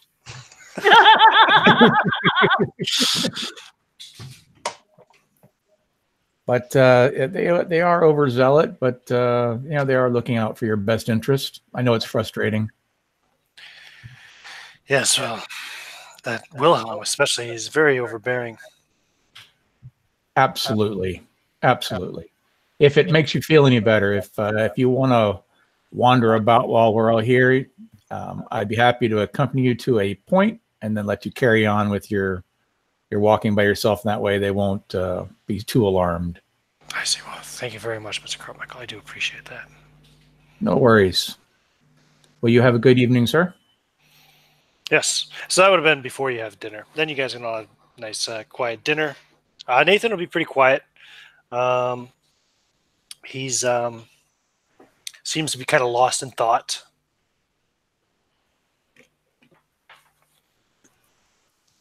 And fortunately, because Reuben helped, the food's bearable.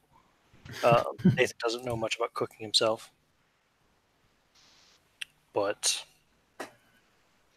and then after dinner's done, if nobody brings anything up, then he will excuse himself then to retire to his room and do some reading. Nathan, I'm sorry. Reuben's going to take a walk around the grounds, bringing his small bag that he picked up in town. Okay. Within the bag is a long string and a series of little bells. Okay. He's going to set up a perimeter around areas he think would be heavily trafficked. Ah, okay. Setting up little traps, yeah, per se. Yeah, just little sound traps. Mm-hmm. What's everyone else doing?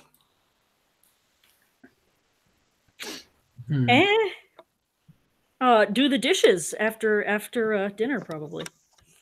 Have the talk about what Renault said outside to everyone else.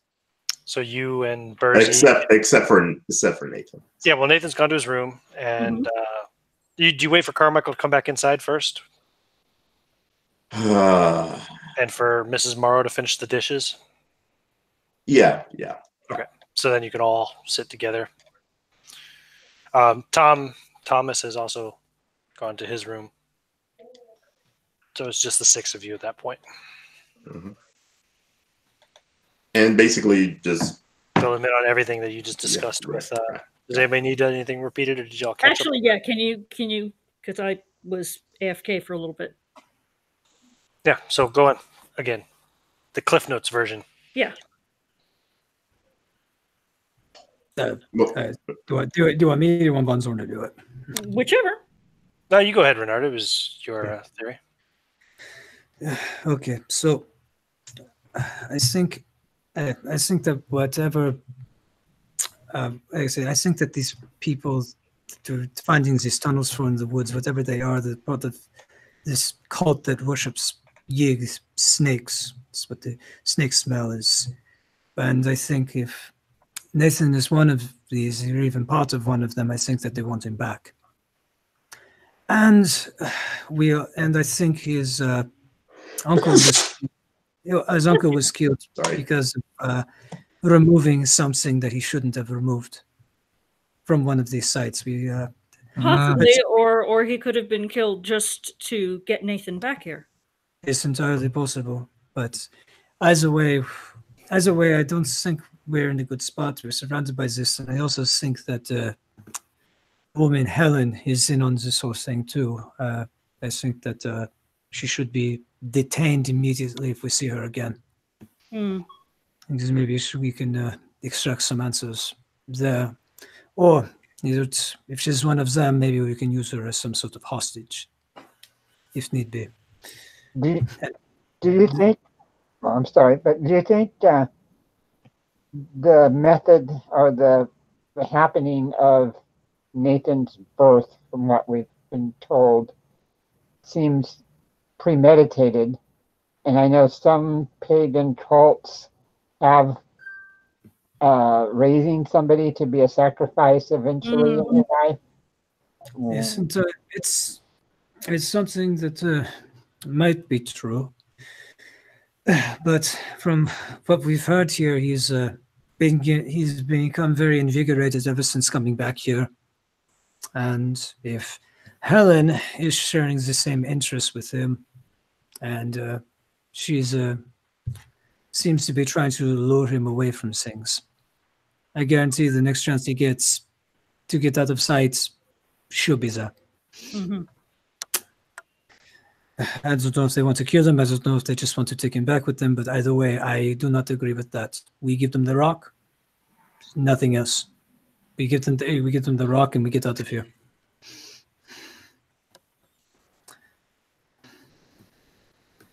So let's assume that all of this is true, and he is in part whatever. of this cult of whatever, be it blood or marriage or whatever. And he has a calling, clearly, because he felt invigorated by being here. Even if we were to spirit him away, what's to keep him from coming back? He'll be drawn back like a salmon. Yeah, I am of the mind that he has no knowledge of these things, and I think that if we tend to think in a way of seeing the unnatural in our daily lives, I am not sure he would take it so well. I don't think he knows. I think if he did know anything about this, he would have vanished a long time ago, or we would have been dead a long time ago. I could see if this was your child or your kin of some sort, but we're not going to follow him back the next time he comes. He's certainly not going to want the majority of you around him because he got no space. Well, so if we see him, he's going to leave. Go ahead. I'm just wondering what it is that we can really achieve here. Well, we came here to solve the murder. Yes, and digging holes and chasing. I don't see how most of what we've been doing is actually getting us any closer to that. From what we've seen, we've been able to get a feel of what's around here. From what we've heard from the townspeople, we know about some parentage of things, but as to solving who exactly did it, I don't think we would be able to definitively get an answer on that unless we saw one of these tunnel dwellers or Helen. If my theory holds up. Why don't we do this? Why don't you treat him like the man that he's become, and tell him the truth of his parentage. Tell him what happened to his mother, and see how he reacts. He may indeed want to leave here in disgust. I think that is a great idea, and if his mind does snap, I do volunteer you for tying him up and throwing him onto the carriage when we have to leave. I will certainly deal with him if his mind snaps. I do think that you should probably be the one to break it to him. You seem to have the best rapport with him of all of us. Very well. I'll do it right now. All give me a hard listen check.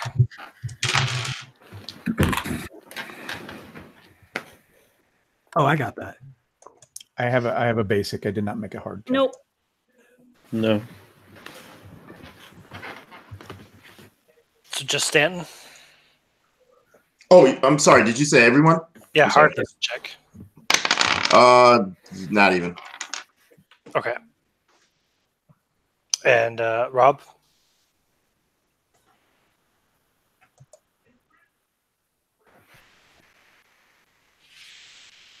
I'm going to guess not.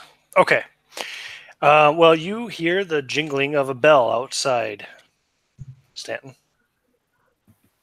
Okay, and he's gonna tell them, we're not alone right now. If you're going to go upstairs to tell him anything, I suggest you go over there now. What do you mean not alone? I grab my shot. I grab my gun. Yeah. It could be Jones. We're not alone. Right. What time is it? We were expecting Jones to visit. How do you know we're not alone? I just heard the bell outside. You were outside setting up. He grabs a shotgun and runs out the door. Okay. And you will find Nathan standing outside in the moonlight, staring up at the sky. He's just standing there, kind of staring up at the moon. He will put his gun to the side, and Nathan. Mr. Carmichael, somebody put strings and bells all over my yard. It is a tradition of this countryside to do this for the wee folk. It's just a bit of a legend. I thought I would entertain them. The townspeople insisted. Oh. So we're trying to improve the I'm rapport. sorry, I knocked one of them down. No, you're fine. No, it's mere folly anyway. It's to keep the children appeased. But I told him I would do it, and I try to keep my word if at all possible. The fog is coming in quite low. It seems to do that every night. But the moon is gorgeous. Look at it. It is. So we find ourselves in a situation of needing to pass information to you that could be disheartening. What do you mean? Would you rather enjoy your moonlight and we discuss it tomorrow? Well, if you think it's important, I suppose you should tell me now. What do you know of your birth, your mother? Not very much. I know she died in the process. In the process She of was much older developing, than I am now at the time. we gathered information as to your request to find out about your family and your uncle and the rest of that, to get some basic rudimentary information. And we came across some individuals in town that knew your family, knew your mother, and they knew your mother. Right. What did they tell you? Some rather disturbing news. At any point you want me to, I'll stop. Okay? No, please. If you have news about my mother, I would like to know. Your mother was a beautiful young lady, and she was very outgoing, much like yourself, very invigorated by the countryside, and she was assaulted. Assaulted? What do you mean? Sexually assaulted. Oh. So no one could identify your father. It was someone they were never able to find. Where did this happen? Here on your property in the woods, much like we found you. Hence why everyone has been so on pins and needles when you go into the woods by yourself. I see. Wow. But that must have been, well, decades ago. It appears your history of your family has something of a fanciful curse, as it were. Every few decades, an individual within your family dies of some nefarious manner. Well, if that's true, then I should be safe, seeing as my uncle was just murdered a week ago. That would be a safe assumption, except that it appears it only happens to the young of your family. Well, then that doesn't explain anything about Uncle Albert. No, it does not. That's why we needed further investigation. But it does explain perhaps some of the feelings you've had in the area. You may have ties to this area that go beyond casual understanding. That doesn't make any sense. Again, You're talking these are the same sort of people that wanted me to tie up little bells. So you have to take some of it with a grain of salt. You're talking about folklore and superstition. Curses? Really? I don't believe in curses. You have to admit you're very different now than you were when we were in the city. I find the peace of the countryside very calming. I'm comfortable here, unlike I was in London. Very well then. So you're nice to not be surrounded by massive amounts of people all the time. Agreed. I completely agree. So you find yourself comfortable enough that you would stay here? You'd be happy to stay here? And he looks around. Is anybody else there? Or Nope. did you guys leave Ruben to No. talk to him? Well, I have been considering it. Perhaps I offer you something else. Why don't we give up this finding out about your uncle? He's passed. Finding any more details on his gruesome death isn't going to bring you any solace. Don't you agree? Well, I don't know. It would be nice to know what happened to him, why he was killed, but and if what you've suggested is true and that I may be in danger, I suppose it's important to find out. Well, we've come to the mutual decision that it's best for you to leave, to go back to the city, and to be safe. It appears to be the only way you're going to stay safe. Because if we bring you back and then you turn around and come right back here again, you're going to find yourself in the same situation. This is one of those moments in your life where you have to make a critical decision. You take a chance that it may be some fanciful curse, pure folklore or accept there may be something more to it. It could be the locals. But either way, the condition's not going to change, and we're unlikely to get all the correct details. So I offer that you accept that the countryside is wonderful. You sell the property. You take that young girl back with you to the city, marry her, use the money after you graduate to go somewhere else that's beautiful, that's completely far away from here, perhaps Scotland. Go somewhere else that's beautiful and start a life with her away from all of this. Because otherwise, I'm afraid something bad is going to happen to you, and we're not going to be there to help. Well, I see the sense in your suggestions. I'm not ready to leave yet. I'll need time. Do you remember the shack that Helen today? I can't ask her to run off with me to London tomorrow. Did you see the shack that had the symbol? Yes. That symbol we found that symbol in several other places, and they weren't there before. Symbol, by the way, it was not the same symbol, just the same. He doesn't need to know that. Okay, fair enough. Cool.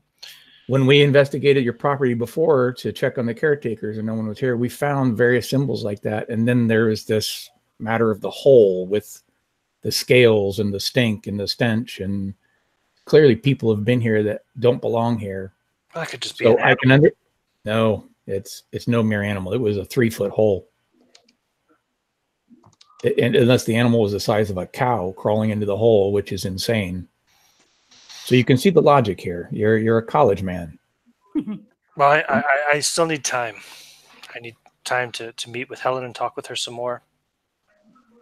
You're a fine gentleman. I say in the morning we go find her, and you just sweep her off her feet. You let her father know you're going to take care of her. You're a wealthy man. He'll be happy to let her go. And then we just leave. Let it all go. Sometimes when you gamble, your only chance to succeed is to gamble once and never gamble again. Staying here is too much of a gamble. Get the girl. I do want to see her tomorrow. What's that? I do want to see her tomorrow.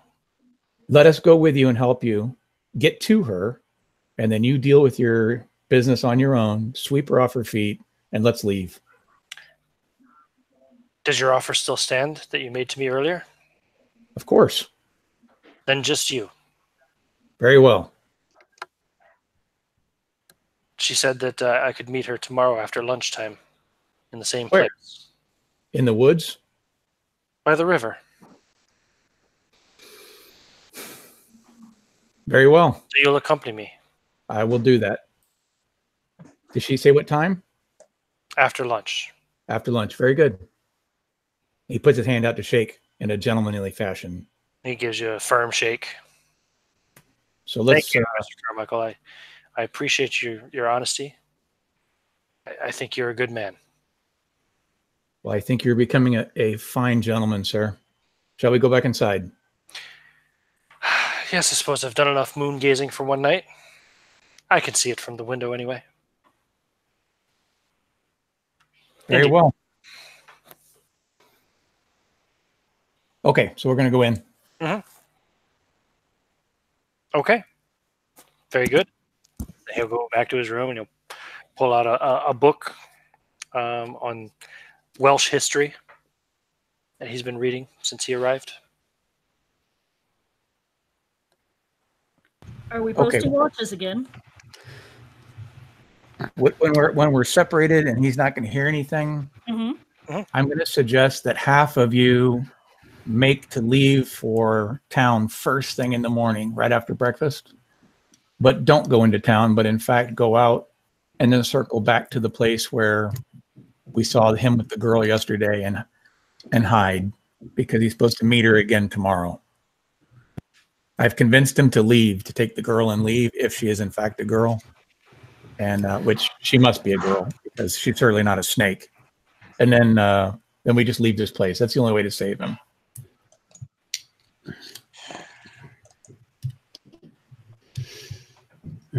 Otherwise, I'm walking into the woods with him alone. Yeah, I think this is the sound plan as we're going to get. But if things go wrong, and we get a similar situation of next time, I am all for. Like I said, I'm off for tying him up and dragging him off at this point. And doing what? I mean, he's just going to come back. He's a grown man. If at that point he doesn't want to leave, then I am going to cut ties and leave. Yeah, so you cut ties. I don't tend to let things come back and bite me, and I do know how to tie off loose ends with these things. So you're not talking about tying him up? I'm talking about tying him up, but what happens after that can vary depending on the situational outcome. I see.